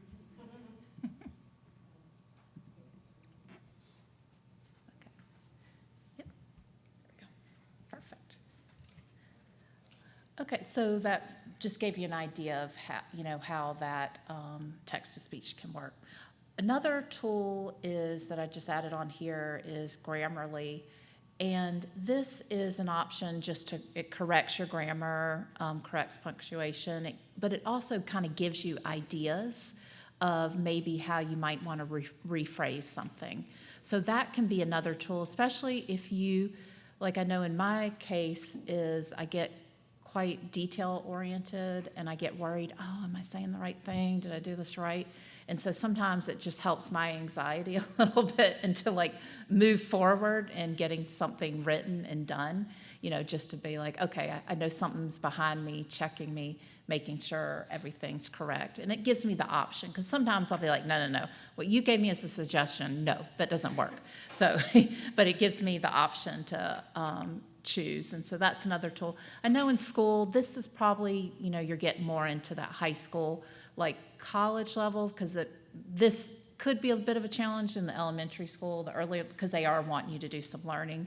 And I know there's the whole thing right now with like Chat GPT and people are using it. I mean, that they're using the technology, but you just got to use it as a support mechanism. Don't use it as a replacement for learning, for example. So there are also in school things to think about, like a lot of organizational tools, and I just kind of grabbed a couple. The one that I really like is the time timer is popular, and like for example, in my case, it can be good because I might spend a lot of time analyzing something, and it's like I got to be done. So it will help me go, okay, I've got 15 minutes, and when the red, or in this case on the picture, 45 minutes, but when that red is all the way disappeared, I'm done. I got to move on to the next thing. So it can just really help with that organization. But it also can help with, like, an example could be if your young child is having getting a sense of time, and it's like, you're like, come on, we got to go, it's time to get to school, or have you brushed your teeth, have you done this? Sometimes using a tool like this, saying, okay, you've got 30 minutes to get ready, and then we've got to go. And then they get that visual input of seeing, okay, yep, here's the time winding down. There's so many calendars out there and options for organizing one's life. I kind of just threw in the Google Calendar to give an example of how Connor and I have used it, especially now that he's over 18 and does, a lot of his care, and we're trying to get him, he's trying to do the medical appointments and kind of coordinate stuff. But the challenge is I sometimes was helping him, I needed to be able to see his calendar. And so we're sharing calendars so we can have an idea, and that can help him go, okay, is mom available to take me at that time, or does she have a meeting, or does she have something for work going on? So that's where we have found it helpful. But again, just a calendar, there's so many different options depending on your needs out there, just to help with organization. And then I always like to bring up the Habitica app. It's one that we've typically brought up. And the reason I do, it's a reminder app or to-do list app, but what's nice about it is they make it like a game. So for those, it's got like old school Mario, stuff. It's not Mario, but it looks like that, cartoons and things. And so you get power-ups and rewards and things like that. So if you're into like gaming, that can be nice. And then they also, I haven't looked at it in a while, but the last time I looked, they, like you can look up information, like if you're trying to, have a community and you've got a to-do of like feed the cat, maybe you can, connect with other people that are like, do I have to feed the cat? Like, what's the best way to feed the cat? So it's a fun app. The other place where you're at, of course, at home, that would be a place that you might want to use some assistive technology. And this was hard, and I've kind of jumped in with a few things. There's just so many options out there, and that's where I always tell people, they'll ask us, well, what do you have available? And I'm like, you really kind of have to call us and tell me what your need is, and then I need to have a conversation with you, to understand, okay, what's your knowledge of technology? Because sometimes a high-tech thing might not be the best thing for somebody because they don't have that experience. Or maybe privacy is a concern if you're wanting to do smart home devices. So it's really trying to understand, the priorities and what would work. So again, a lot of the stuff I am going to talk about, though, the smart home devices, just because that has just been such a game changer in the assistive technology world, because not that I got into assistive technology a little later, but I know like 30 years ago or 20 years ago, it was so complex to try to come in and set up a home automation system for somebody. It took a lot of technical know-how, and then the systems would just be problematic sometimes. Now, not to say that today's smart home devices aren't problematic, but they've, really moved forward. So one example we've got are just the smart lights and the smart plugs. And even on the smart plugs, I would say, I just remember testing them out, starting back in 2015 or so. And those smart plugs would work, but be glitchy, and then they worked, and then they didn't work, and it was just like, oh my gosh. So nowadays, it does feel like the smart plugs have kind of moved along. And what's wonderful about a smart plug, anything that's an on-off device. So you've got a fan you want to control by your bed, okay, great. You've got your phone with you, or you've got Alexa, which I've got a picture of the Amazon kind of suite of stuff. That's a little bit older picture too, because I know things have changed a little. But you can use your voice to turn off the lights, but if you got your phone, you can, and you've got the app on the phone, you can do that way. And so that's one of the things that Connor's done, and the caregivers sometimes get confused because we had to tape over the light switch so that people don't turn off the light. Because it's like, no, we need it on all the time, and then Connor will turn it on and off and control his lights. Okay, so this is, now I can't, actually, I will have to say we have the video doorbell, and I just bought the smart lock. And this is an example where I can get very detail-oriented, but I do, even though I work in assistive technology, sometimes the privacy and sharing of data and encryption, all that stuff does worry me, and I like to tell that to people. But it got down to the point of like, okay, well, what are our needs, and why are we looking at a smart lock at our house? And it was more just that Connor can see the doorbell, he knows who's at the door, he can talk to somebody at the door with the video doorbell, but he can't let him in. And so we decided that would be a great way of, he can let the caregivers in when they come, and I like to sleep in, so it means sleeping in. Rather than I have to be like, okay, 8 o'clock they're coming, let me make sure the bathroom's ready, run downstairs, open up the door, okay, hi, and then back upstairs. I don't have to do it. It gives Connor control of, who's coming in and who he's letting in. And I also brought up alerting at night. I know that's kind of a big concern for a lot of us. And this took a little while to, decide on our systems and stuff. And if you guys like the Dune movie, books, but they talk about plans within plans within plans. And this alerting at night, because we started with Connor, had the iPhone. So it's like, okay, great. You can get on the iPhone, call us, text us if you need help in the middle of the night. But, what if the phone fell off the bed? What if, it's an emergency, he can't really do that, he can't get to the phone.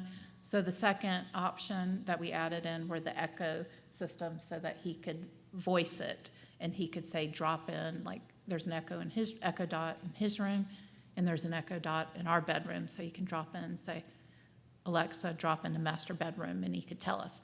But again, that works on internet.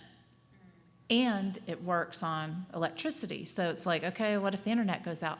And also, it's gotten to a point I want to be able to hear him through the night. And we're upstairs, and the cats cause mayhem, so we need to shut our door and not let the cats in. So I was like, okay. So then it got down to, and it finally, talking to a client that had called with some questions, she was needing something for her son, and I was needing, and I was like, I had been meaning to do this, and so it just got me going. I was like, and we looked together, and I'm like, okay, we're going for the baby monitor. Because what I had done with that client was I wasn't sure if like the echo could stay on all night if I did the drop-in. And you guys might not know about drop-in, but it's a feature where you can say to the, say, Alexa, drop in, and it opens like an intercom into whatever other Echo that you've named in your house that you want to drop in. So you can do two-way communication. So I was like, okay, well, let's just leave it on all night.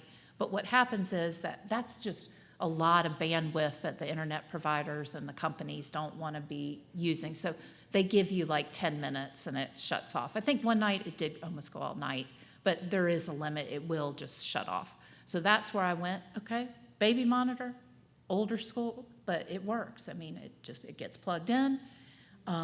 It's on. I turn it on in Connor's room, and then I can also talk to him through it because it's got like a little button I can press and say, okay, Connor, you're okay. But he doesn't have to worry about pressing any buttons, doing anything. He just has to say something, or he doesn't even have to say something. I just, will be listening, well, trying to listen while sleeping, and then, be able to help him. Yeah, as moms do. So, moms and dads, right? Yeah. And then, of course, so that's kind of some higher tech things, but there's also, just unlimited daily living tools. You hop on Amazon and there's just everything there. And that's been another thing in the assistive technology world, even as an occupational therapist too, because you'd recommend certain pieces of equipment like a grabber or reacher to somebody. And you're like, okay, well, then here's where you got to go. You got to go to the medical supply store to get it. Well, now you can just hop on Amazon and be like, okay, well, that looks good. Great. Buy it, get it to your door. And there's so many options. So, but the reacher grabber can be good if you've dropped something on the floor and you want to get to it or pick it up. You've used it. I'm trying to think of a funny way you used it recently. Do you remember? I don't. Anyway, but it's come in handy, if something falls or need to get to something, not just on the floor if there's something that's hard to reach. The door handle adapters, that's just one example, but those kind of if you can switch out your doorknobs to the lever doorknobs, that's ideal. But there are some options. We've got like old, the glass doorknobs that look really nice and antique-y, so sometimes you like keeping them on. But you can add like these door handle adapters and stuff like that. And then even certain things like automatic can and jar openers can be nice because then, you just set it on top and it opens it up. A rocker knife just is a different way of cutting because it just rocks side to side and you can rest your hand on it. So, there's a lot of different tools that can be helpful with daily living, but I just wanted to throw those in there. And then initially I just called this At the Computer, but of course, I know a lot of individuals in here like to game, so I had to add the gaming console, tablet. So there's so many, with technology, there's so many different ways to access these devices. And so, first of all, talking is the new typing. It used to be mainly you had the Dragon Naturally Speaking, which was a software you got to download on your computer. And you can dictate information into it. But now, you've got you can do it with text messages on your phones. You can do it on Google if you want, Microsoft. There's just so many different options. Sometimes what can be hard if you're trying to dictate like a whole paper, that is where and that's where you got to look at your needs. If you're working and need to dictate a lot of information, something like Dragon might be better just because it's got learning abilities to learn, how you say things and just get better with understanding you. But a lot of times that can be hard it's a different type of way of writing, so it can take some getting used to. So I always tell people, well, just start with your phone, start voice texting first and see how that goes. And then, then you can work into, getting those higher skills for if you're having to dictate a lot of information. And there are also a lot of alternative mice out there. I'm just showing a couple. Sometimes I do like the trackball mice. Some people find it a little bit easier because that ball a little easier to roll the mouse around the screen. And then I wanted to show the joystick option because if you're using a wheelchair with a joystick, maybe that type of mouse might be better, which then leads into even on the wheelchairs, and this is where I'm a little bit weak, on, all the technology on the wheelchairs, but, there are ways, depending on what joystick you get on your wheelchair, where you can have mouse simulation to interact with your computer, but there's also ways to control other devices like your phone and computer and stuff like that. And I'm going to skip one slide and go back. So this Tekla E, just kind of talking about the wheelchair, is an option here where you can have it can Bluetooth, I think it was like with 8 different devices it can Bluetooth with. So then that you can use your wheelchair controls to control equipment and devices. Another tool that's fun, and I do have some things with me. I did bring this head mouse Nano. It's nice. What it is it's got a little it's a camera that would sit on top of your computer, and it's got like a reflective dot that you could put on your forehead or glasses, and then you can just move your head around, and then that gives you mouse. So that would move your mouse around. And then you do need a way for clicking, so there is software that'll allow you to click, or if a switch would work for you, there's like a button you can press, and that could be your click. There's a lot of different ways to set that up. And then kind of the highest tech item, and eye tracking has really come a long ways with its technology, and I think, I believe Connor was asking about Mike's wheelchair, and he said it's got a camera on it. And I was thinking, and then I said, oh, I think he's got one of the eye tracking. And Mike will talk later. And you'll talk about it. Okay. So maybe I'll show this video just so you can see what it means for eye tracking, and then.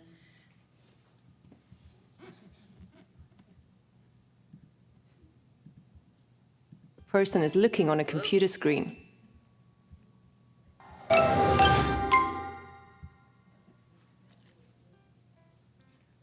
Eye tracking is a technology that is used to see where a person is looking on a computer screen. The technology can also be used to control a computer. Instead of using a traditional keyboard and mouse, you control it by using your eyes. Illuminators in the eye tracker send out near-infrared light that is reflected by your eyes. A camera registers these reflections, and through filtering and advanced calculations, we can determine where on the screen you are looking, and then place the computer cursor consistently and accurately. There are certain things that set Tobii Dynavox eye trackers apart from others. Tobii Dynavox is big into that because they do speech-generating devices. So I've worked with a number of individuals with ALS that are looking at speech generating and being able to use their eyes for that. So it does take, it's harder than you would think. It does take some training and learning because your eyes are a muscle also. So, it does take a little getting used to. And then at the doctor's, when I was like okay, this was a hard one because at the doctor's, I just meant like medical AT, kind of things to help you with like medicine, health management, but maybe at the doctor's too. But I just decided because I was on the theme of we're going to go with at the doctor's. So you've got, health monitors these days. I do have these with me, but these are nice because the eye health ones can track your data. So there's an app, and so you can do these blood pressure, oxygen readings, and then you can keep track of what's going on.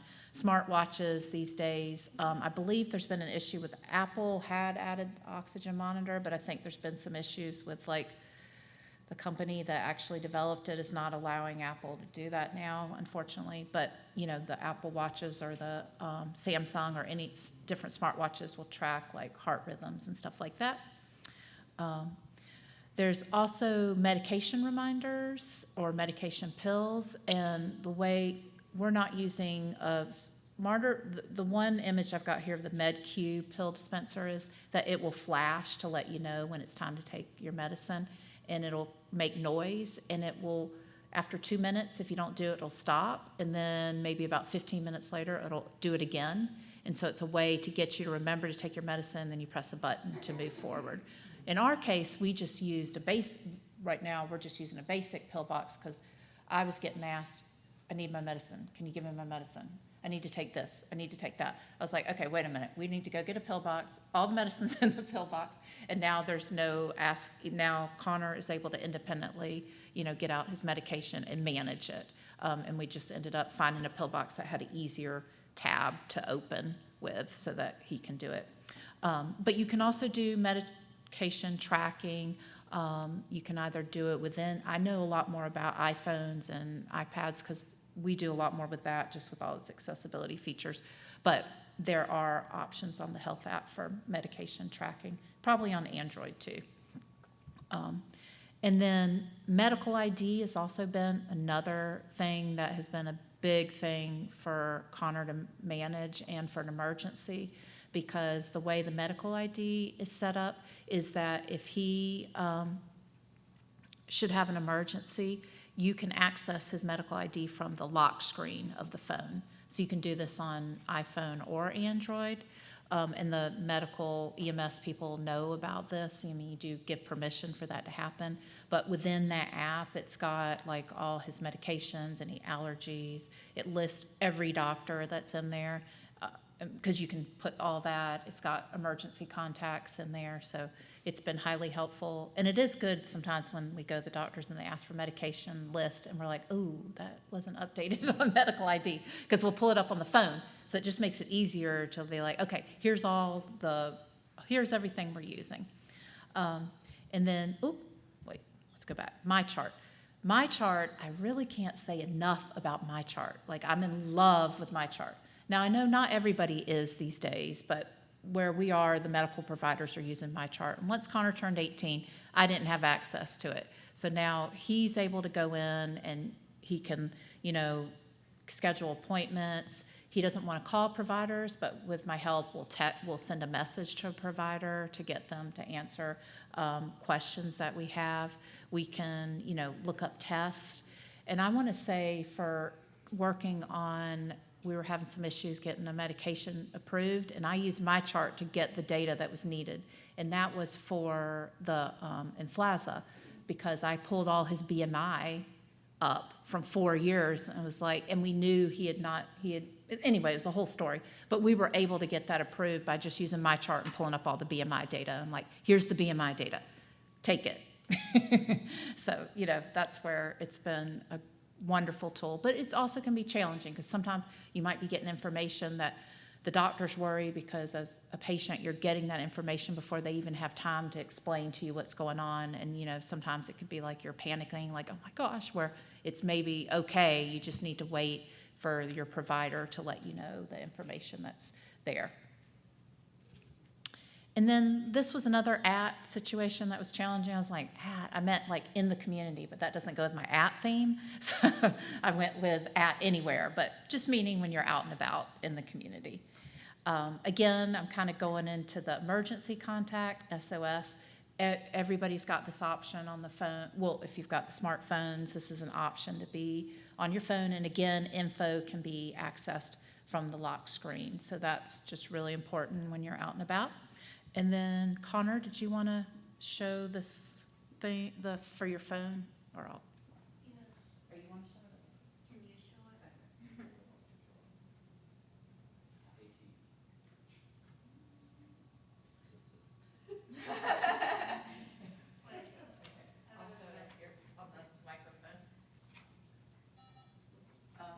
So this is a device that we've kind of shown people. Rock climbers use it. The idea is that, if you drop your phone, you're not going to drop it down from the top of a mountain. But it's got a little clip. So Connor was dropping his phone quite a bit. And I was like, here, let's just put this little clip on. And he clips it onto the seatbelt of his wheelchair. But, just a great way, to keep track of his phone. Because there are mounting options too, but we just haven't felt at this point that mounts weren't really needed. I mean, if he had his phone right now mounted in front of him, right now Connor's using his hands to access his phone. So if he was trying to reach and touch the phone out in front of him, that would be a big challenge. So that was why this was the idea versus, having it mounted on his wheelchair. But think of mounts maybe for devices and computers and all that, but it also can be great for, drinks if you need a cup. I've got the example of a cup holder. And also on the top, those switches with you could be seated and use your head to like control a device and stuff like that. So there's lots of options with mounts. And then lastly, the resources. The first I wanted to mention, because as I mentioned, I do work for the Assistive Technology Act program for Alaska, and each state has an assistive technology program. And I'll give you the slide to where you can look up for each state who that is. But under the Assistive Technology Act, what we're mandated to do are to provide public awareness, which I'm doing a bit of here with this presentation, information and assistance, which I'm also doing, providing information on assistive technology. But also within the programs are you can go get a device demonstration. So each program runs things a little bit differently, but they do have the option. So you could say, put in a request that you're wanting a device demo on whatever it is that you're looking for. But a lot of them do, or at least we do have, and a lot, I would assume all the others, we've got iPads with every app imaginable. So you could be like, I want to try this app and this app, and we've got it in our app library. Sometimes a lot has gone to subscription, so that's a little more of a challenge, that we might not have every app depending on the subscription, but we've got quite a few. And then also we've got the option in the other AT programs to borrow equipment. So if you're like, is this going to work? They do short-term loans where you can borrow for about 2 weeks to a month and test it out. And then reutilization, which is more of used equipment. So if people return equipment to us, or if it's gently used, we have that available where we could provide that to somebody at no cost. In our program, we're just doing more of the assistive technology kind of stuff I've talked about, but some of the other programs do durable medical equipment and do have some of this gently used equipment. So I know in South Carolina, they do durable medical. I didn't have a chance to look up North Carolina, but I know I think they're through the Department of Health Services for the North Carolina one. But what I'll show you is the next page. If you go to at3center.net, their website just gives general information, but at the top it shows AT-ACT programs. So they'll give you the list for each state and where they're located and their contact information. And then there are a lot of other resources, of course. I mean, school is a big resource. Depending on your district, they may or may not have an assistive technology professional, but they do have the OTs and PTs and speech therapists that could help navigate that. So definitely the school system's a resource. The College Disability Resource Center too. Sometimes, like I know in the case of note-taking at Connors College, they don't have any option of note-taking tools that you want. They have one that they've paid a subscription for. So they use the Glean, which is another kind of nice note-taking app. They use Glean, and then because it's subscription-based, Connor each semester re-registers and says, yes, I still need support from Disability Resources, and then he can get that code for that note-taking app. Independent living centers, I don't know if you guys are familiar with them. When I first started with working at my company office, I was like thinking, because I worked as an OT, I'm thinking, oh, it's like independent living, like adult, retirement home, thing like that. But no, independent living centers are centers to help people with disabilities be more as independent as possible. And there's a lot of advocacy with them and resources. So Connor went through a whole thing of like learning a little bit about, they did a whole thing of him just learning to be an adult kind of thing, and like finances and different things like that. But they do sometimes have the durable medical equipment and assistive technology. Vocational rehab's another one. And then that's for work. If you're wanting to go to work, they're definitely a resource for assistive technology for work. And then I mentioned the therapies, of course, Duchenne organizations like Jett Foundation, which I was looking up about the equipment fund, which is great because I was like, ooh, okay, that kind of links into the assistive technology. And then individuals and families with Duchenne, of course, just going to like Jett Camp gave us some ideas, even for me working in this field, like, oh, okay, yeah, that's a good idea what you've got on your wheelchair, or what you're using. That's a great tool. So thank you very much. Appreciate it. Yep. So if anybody has any questions for Mariana, you can ask them at lunch.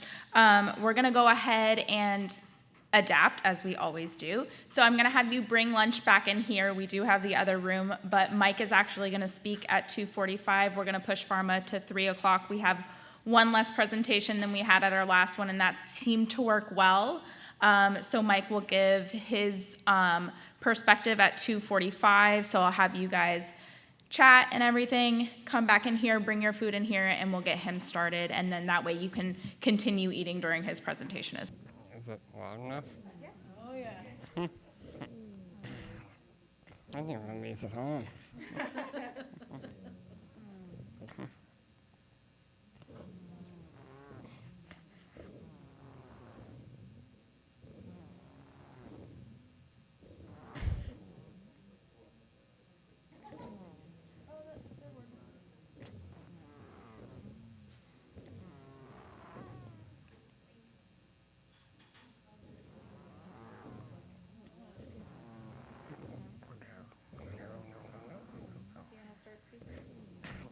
Yeah, I can do that.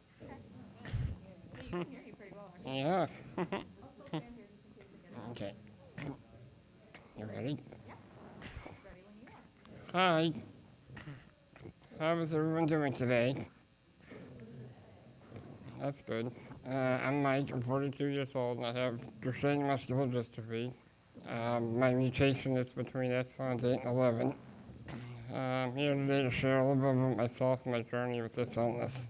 I hope my story can offer some guidance and inspiration not only for those dealing with DMD, but also anyone facing other health challenges. Okay, oops. All right, so I was born in Dorchester, Massachusetts at St. Mary's Hospital in 1981. At just 2 years old in 1983, I was diagnosed with DMD, a genetic muscle disorder that causes progressive, you all know what that is. Anyways, I had my first muscle biopsy performed in 83. When I was 6 years old in 1987, my family and I moved to the town of Yarmouthport in Massachusetts, which is on the Cape.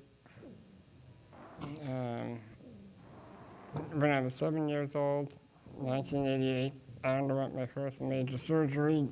It was a muscle release on both legs that prolonged my ability to walk for about a year. I don't really remember too much about that because that was almost 40 years ago now, but so in 1998, I received my first mobility aid, a Fortress three-wheeled scooter. I didn't like it because with 3 wheels it was very unstable, and I tipped it over several times. And,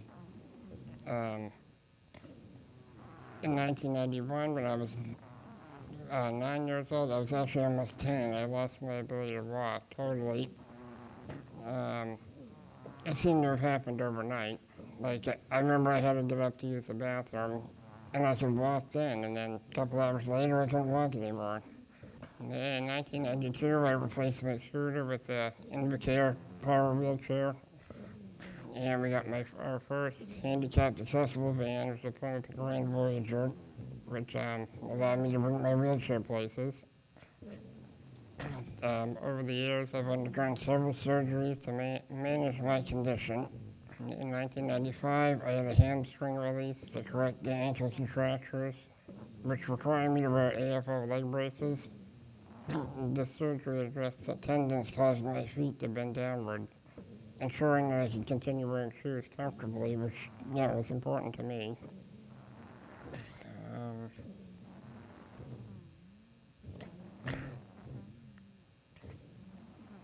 Okay. In 1996, I got, after about 2 years of not having a cold, I got double pneumonia. I almost died. Both my lungs were full.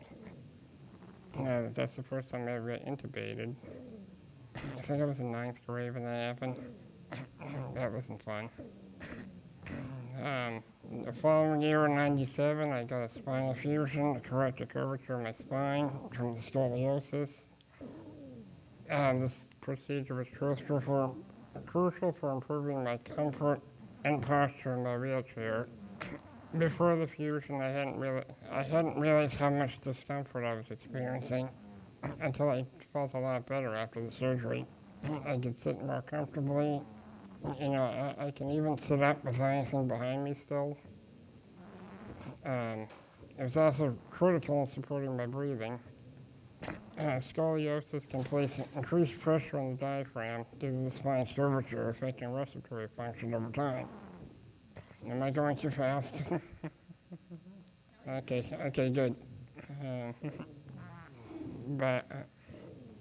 By addressing the curve early on before it could significantly affect my breathing, surgery helped prevent potential respiratory complications, making everyday activities like managing colds much easier on my lungs, which actually, I don't know why I put that because that wasn't true. I couldn't get a cold after that anyways. As my muscle weakness progressed, I required more assistance. I lost the ability to operate my power chair independently in '98.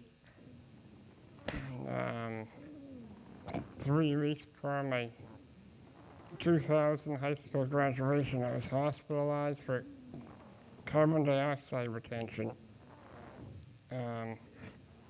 which I didn't even know could happen.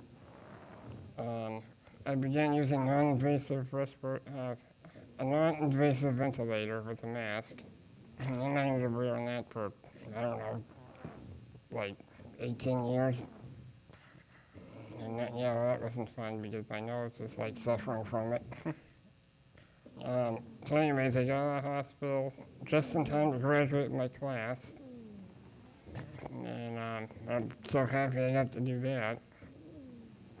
In 2002 or 21, I got my third mobility aid, a perma wheelchair, my third. Oh, I guess I didn't include the second one. Anyways, and I began relying on my ventilator 24/7. Around that time, I also participated in a cardiac study. I started taking medication for blood pressure and heart rhythm management. My heart really hasn't changed since. Despite the challenges, I remain determined, adapting to changes like my declining ability to swallow in 2005, and then I lost the ability to play video games using a controller. But at that point, I had transitioned to using a gaming PC, and I had a head mouse and a thumb switch that, surprisingly, you can do a lot with that. In 2012, we got our new handicap van, big Ford van, 2010. I got my fourth power wheelchair, which I think was also a Permobile. I'm not exactly sure because it had rear-wheel drive. In 2013, my right wing collapsed, just out of the blue. I don't know why that happened.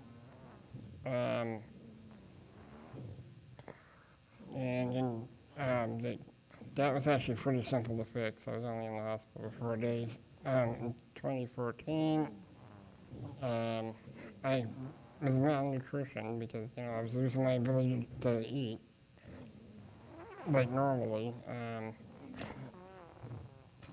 So I ended up getting pneumonia, and that's when they put in my G-tube. So I went from like 80 pounds to like 125. So that was good. I also started my shaving cream challenge for muscular dystrophy awareness, which a couple years later I did with a close friend who was also my PCA. The challenge was very important to me.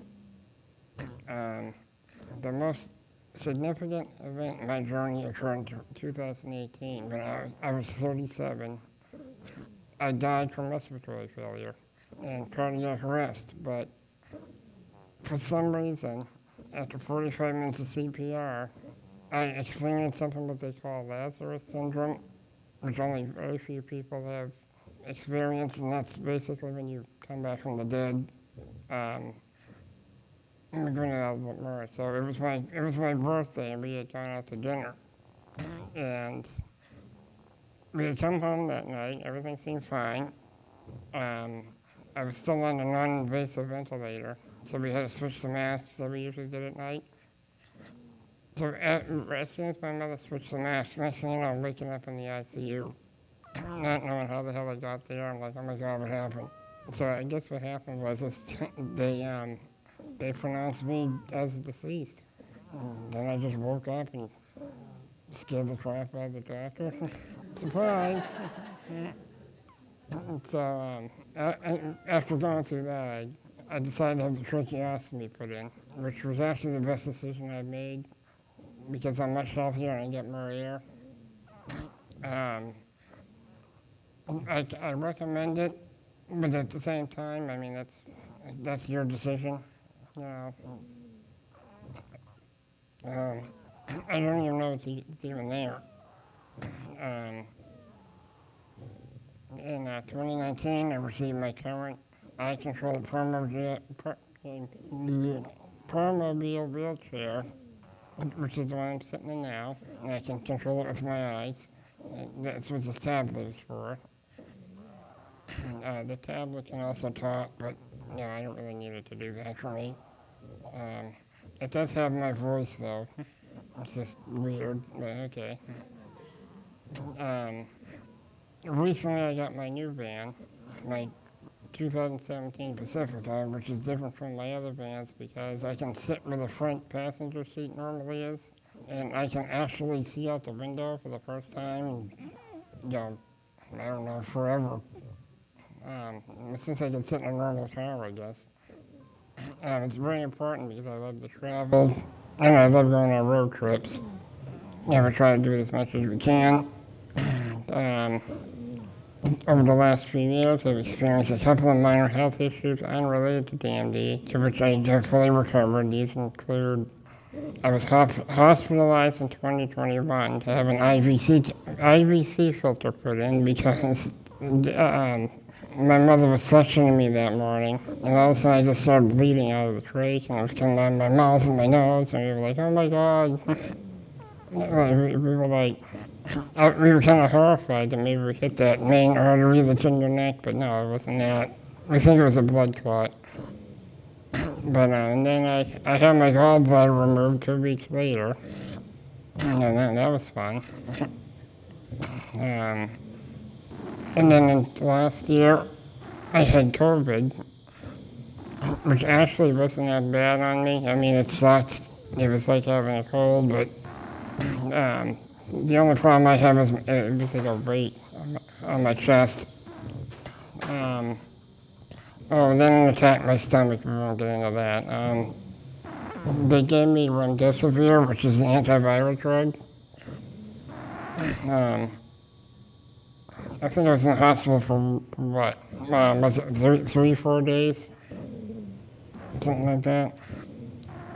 Okay, where was I? I just lost it. Okay.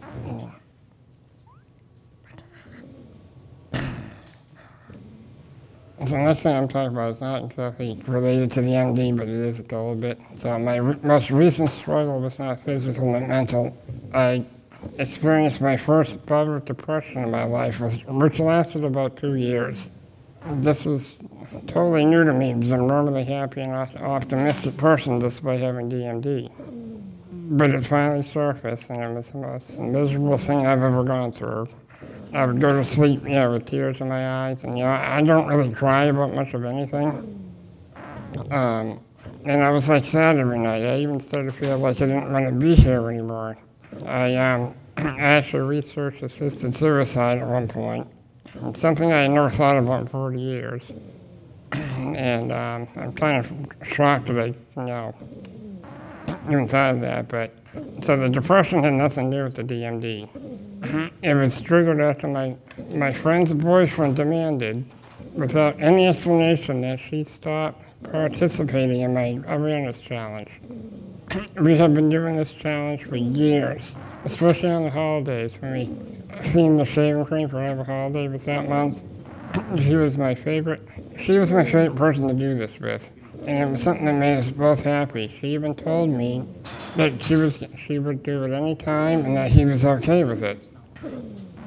So you can imagine how heartbreaking and devastating it was when this guy suddenly decided for her, which really pisses me off because I don't really agree with controlling a woman, but you know, whatever.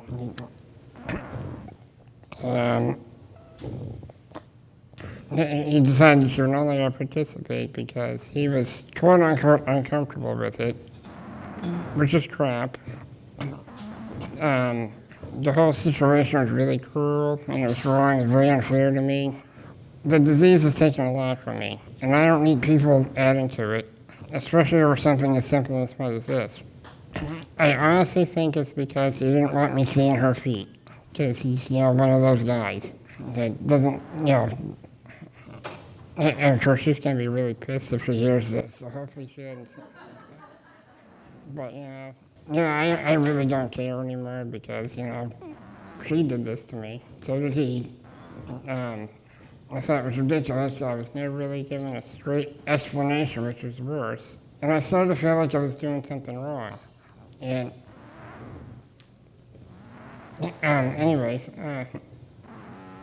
where am I? Oh, I felt like I was doing something wrong, and it almost ruined the challenge for me. I actually won't do it myself anymore because of that. There were a couple more things related to both those people on top of that, which really hurt me and affected my mental health. So last year I began counseling, which helped greatly, and I pulled out of depression. And I'm starting to feel a lot happier again. I wrote a book. Okay. Now at 42 years old in 2024, even after all the challenges I faced, I still remain optimistic. I still have a positive, optimistic look on life. Like everyone else, I occasionally have bad days, but typically I'm pretty happy and I try to make the most of my life. It helps me going with my family and friends, along with my morbidly dark sense of humor, which I'm probably going to go to hell for, but yeah, what the hell, why not?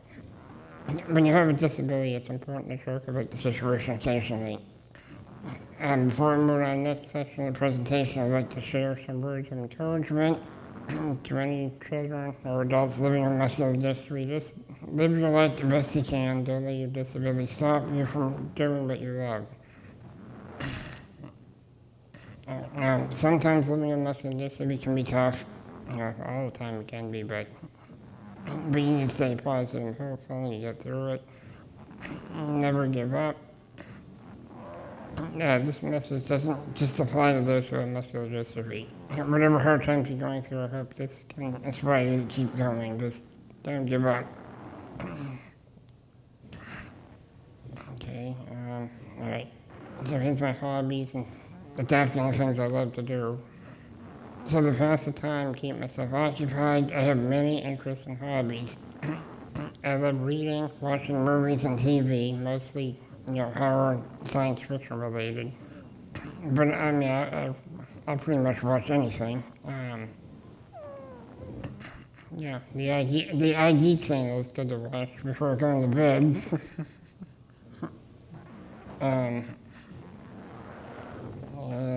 I also like listening to music. I have around 1,600 songs on my Spotify, ranging from all kinds of music. I love to travel. Every year, my mom and I, and maybe somebody else, we try to go on a long road trip somewhere in the country in our van. And we've been all over the U.S., from New York to California, Maine to Florida. We've even been to Canada once, which is fine, but if you go to Montreal, just so you know, it's not, the handicapped accessibility is really not, doesn't exist there. A couple of years ago, we went to Wyoming. We were supposed to go to Yellowstone, but we were like 3/4 of the way through Nebraska when we found out that they closed Yellowstone. because flooding took out all the roads into the park. So I guess it's good that it happened while we weren't there and we would be stuck in there. Of course, that's not the worst place to be stuck. My favorite hobby though is gaming. I have a big gaming PC which my friend built for me, and I'm on there all the time. I'm either playing video games or just browsing my social media. My ability to do so many things has changed significantly over the years because of the disease.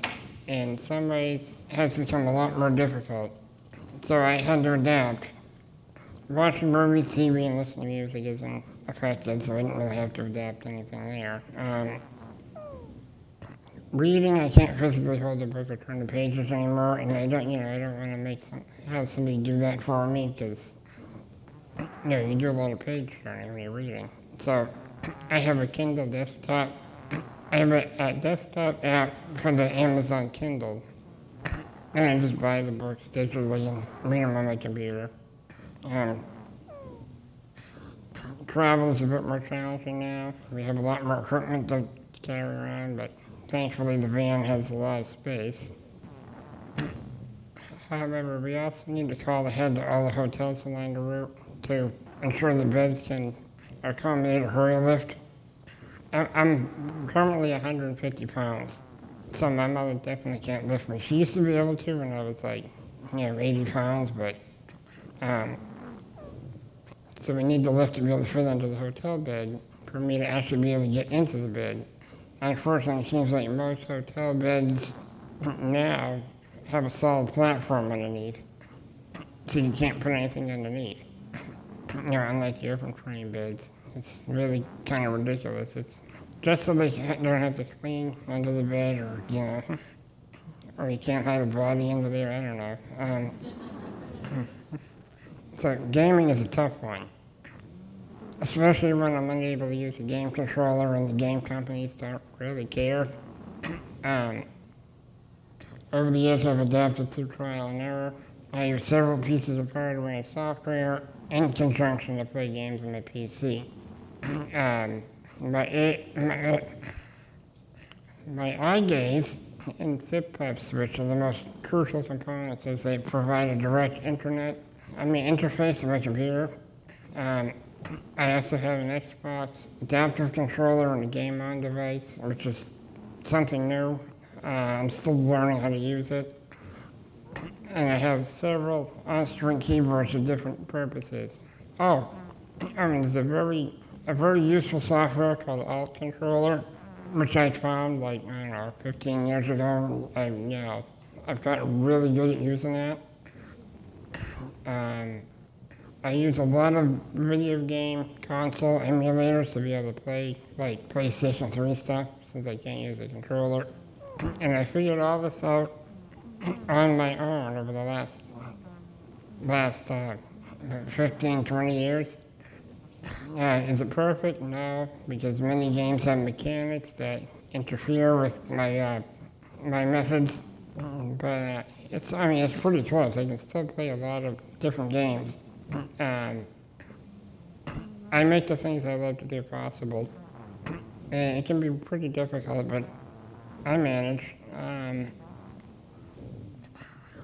It's difficult to determine which piece of adaptive equipment is the most important, because I find several to be equally essential for different purposes. To me, I guess the most important ones, the Tobii eye tracker and the zip-pop switch, so I can control my computer. And then another piece of equipment that's really helpful is the Tobii tablet, which you're looking at right now. It's where I have everything typed on. Because I can't remember anything, so I gotta read it. Anyways, it allows me to control my wheelchair and its seat functions using only my eyes. Additionally, for others, the Dynavox, which is what the tablet's called, it serves as a communication tool with text-to-speech functions that will say whatever you type into it. That includes, bad words, which I love to do all the time. it's programmed to use my voice, even though I don't really need the communication thing. I still, it significantly enhances my daily life and my quality of life. Looking ahead, I hope to see the development of a brain interface that would enable the use of your computer or power chair, with your mind. Such technology would be really useful.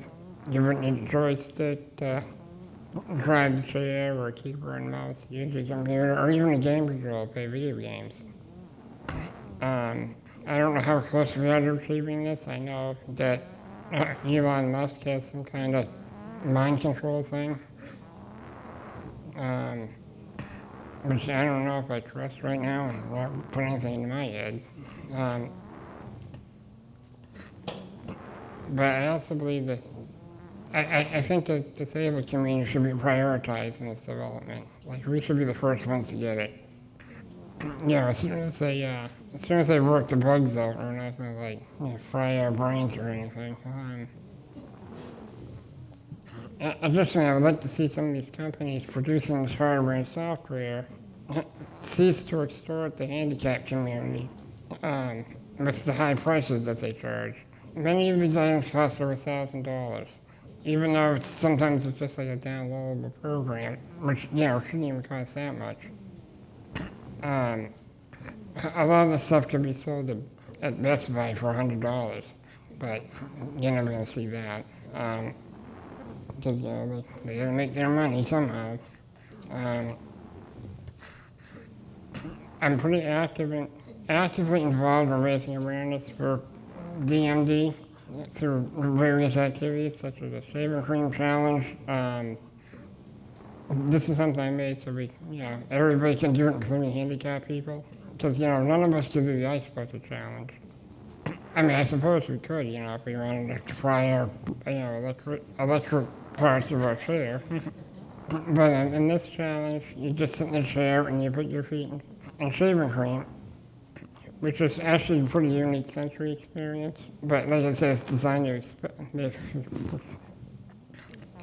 be accessible and exclusive, allowing anyone, including people like myself or anybody else with DMD, to join in. I mean, they obviously would need a little help, but I mean, like the ice bucket challenge, I can't imagine dumping ice water in your head. I know it's for a good cause, but I don't like cold. So anyways, after participating, you're encouraged to tag your friends and family to do it too. I'm also, speaking at events or organizing social media campaigns.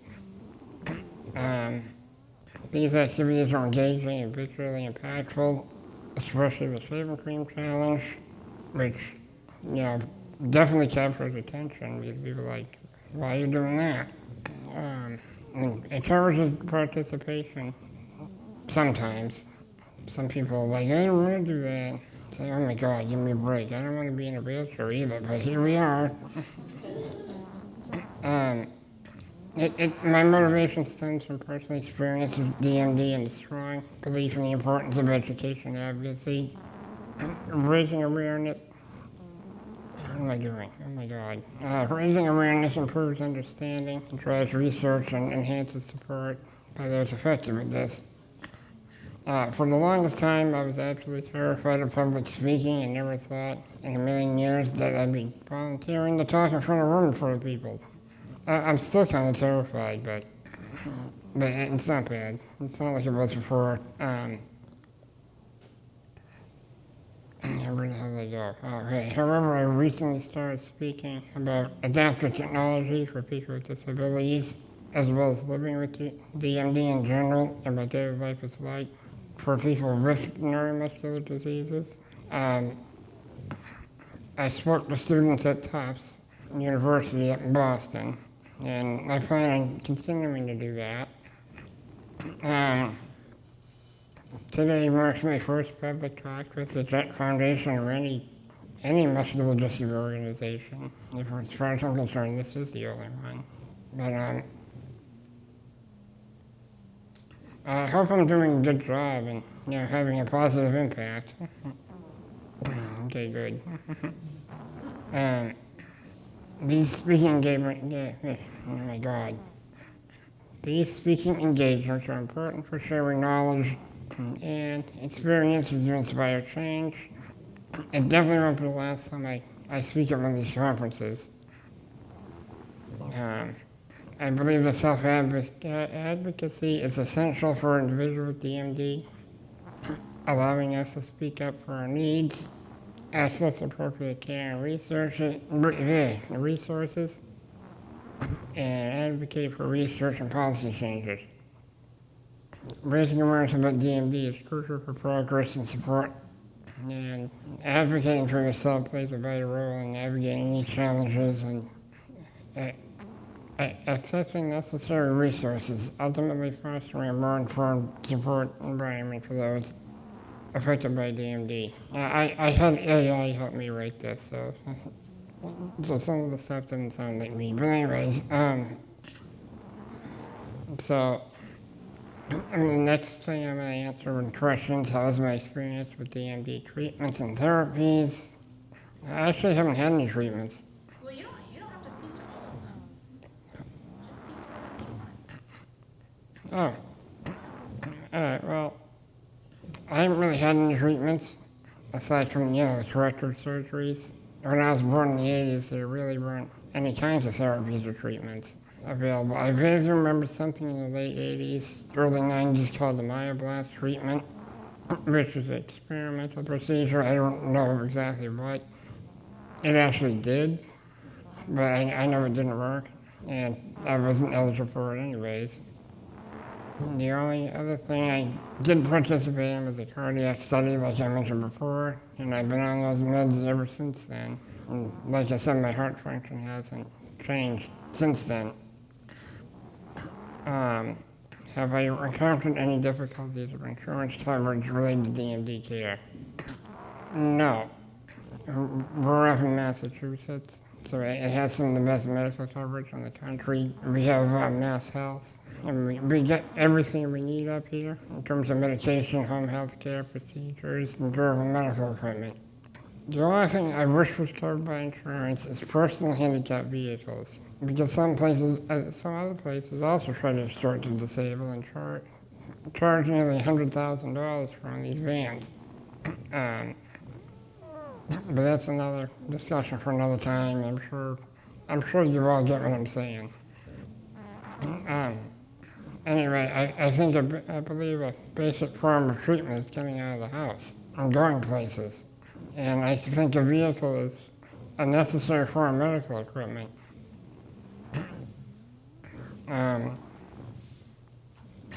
Doing sophisticated research to give you hope. Yeah, pretty much all the treatments that were mentioned earlier, like the gene therapy and the stem cell therapy, and the exon skipping.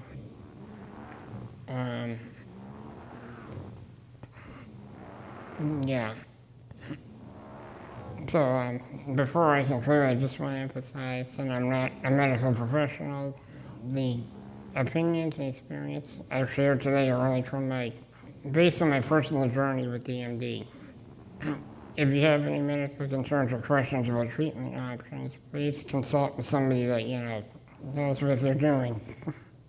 I'm definitely not one of those.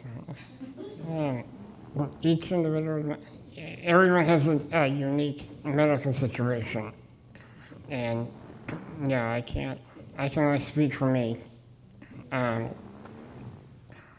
So in closing, I want to thank everyone for taking the time to listen to my journey with DMD and the challenges and successes I've experienced along the way. It's been an honor to share my story with all of you today. Now remember, whether you're facing DMD or any other obstacle in life, maintaining a positive outlook and pursuing your interests can make a world of difference. Never underestimate the power of resilience and determination. See, AI, because I don't talk like that. But I also want to express my gratitude to the Jett Foundation for hosting this event, and providing a platform for individuals like myself to advocate and raise awareness for DMD. Lastly, it's been wonderful meeting each and every one of you. If anyone has any questions or would like to connect further, please feel free to reach out or ask me any questions. Let's continue to support one another and work toward a brighter future for everyone affected by DMD. Thank you once again, and I hope you have a great day.